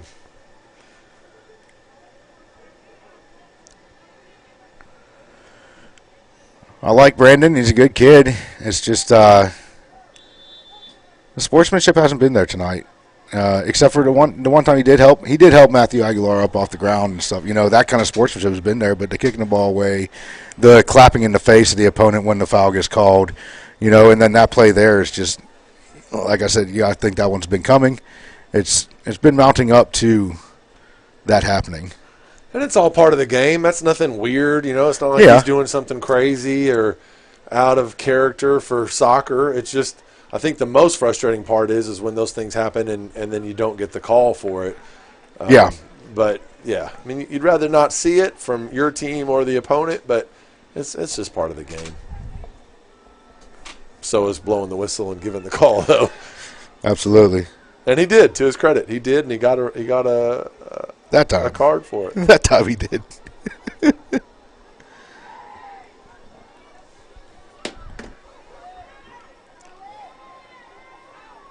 But also credit to the MacArthur fans. There hasn't been a whole lot of, yes, there's been some frustrating times, but, we saw in the Duncan match where the referee actually had to stop the match and come talk to Coach. Coach had to come tell the MacArthur fans to shut up, basically. Yeah. And to credit the MacArthur fans, hasn't been a whole lot of that tonight. So we do appreciate that. And I was serious that night when I said, it's kind of an embarrassment to be a Highlander faithful when that kind of stuff happens. I know we all get emotional and attached to the game and into the game. It's just really hard to. That's game. That's the end of the game. 0-0. We're going to go to extra time. A little bit of bonus soccer for you here tonight from Cameron Stadium. We're going to send you to a quick commercial and or a quick break so we can catch a drink and catch our breath. This is Rich Frederick, Kobe Edwards, and John Burke with the Oklahoma Sports Network. MacArthur Highlander Soccer, brought to you by the Lawton Marketing Group.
We are back, Oklahoma Sports Network, in some bonus soccer at Cameron Stadium between the Elgin Owls and the MacArthur Highlanders.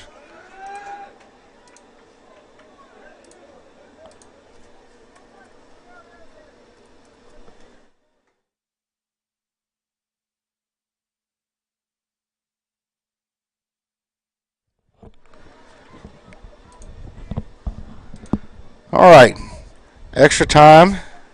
First period of extra time here. We're going to put 10 minutes on the clock and see who scores. It's a dangerous game to play for both squads, I think. What do you think, Kobe?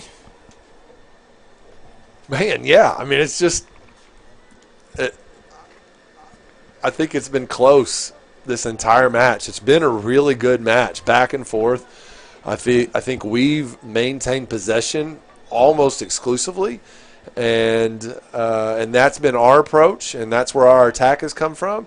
And Elgin has been almost exclusively counterattack. Every opportunity they've had, I think, has just come super quickly, streaking down the field. And yeah, but that's a scary thought, though, in extra time. No doubt. Yeah, I mean, that's a great way to win a game is on the counterattack. So definitely on the pressure here. Some teams are built right around that. That is the approach. And they Well, that ball just over the crossbar. Drew Holland looking to end it from 40 yards out, trying to make his statement for our player of the game. We kind of had a little chat about that while we were on our break after full time. But Drew Holland's trying to make his statement. Drew. Plead his case. That's right. Please plead your case, buddy. We are all about it.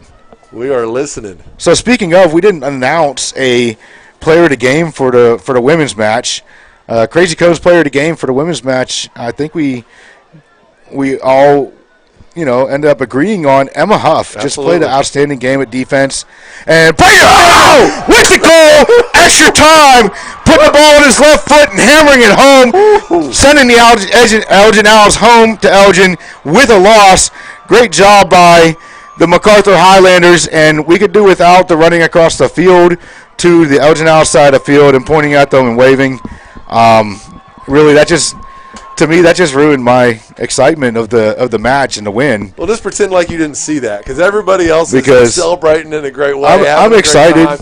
And Braden just made a phenomenal play, almost impossible to stop, just going straight angle right up to. I mean, I think it hit the top of the net. So can I say Braden's not the player of the game?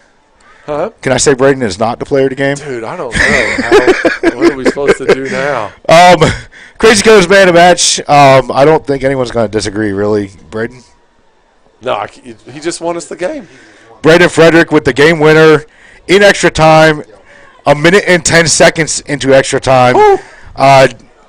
Someone decided that we need to take some shots and put this home before we give up something goofy on the back end. Yeah. And that happens to us. We give up goofy stuff on the back end, and it hurts us. It happens to everybody. It happens. Yeah. That's why you can't fool around. You got to take your shots, because the other team's going to do the same thing. Defense breaks down. Mistakes happen. Absolutely. Wonderful shot. That was just Game beautiful. winner. I might let him eat breakfast in the morning. Braden Frederick, golden goal, wins the game for the MacArthur Highlanders. What a fun shot to see. Yes, thank you to all of our viewers tonight from both the Elgin Owls, MacArthur Highlands, and even those neutral parties that just wanted to watch some soccer. That was a great game, and the finish to the game, I'm going to say it from a personal standpoint. My son just made an absolute killer move in the box and finished the game. Braden Frederick, I'm proud of you, buddy. We'll talk about it later. But, absolute killer move. Personally, I'm kind of hyped right now, kind of on cloud nine. So we're going to let you go tonight. We have another match Thursday night against Santa Fe South right here at Cameron Stadium. We'll be right here on the Oklahoma Sports Network with Rich, Kobe, and John, bringing you MacArthur High School Soccer, brought to you by the Lawton Marketing Group. Have a great night, everyone, and thanks for tuning in.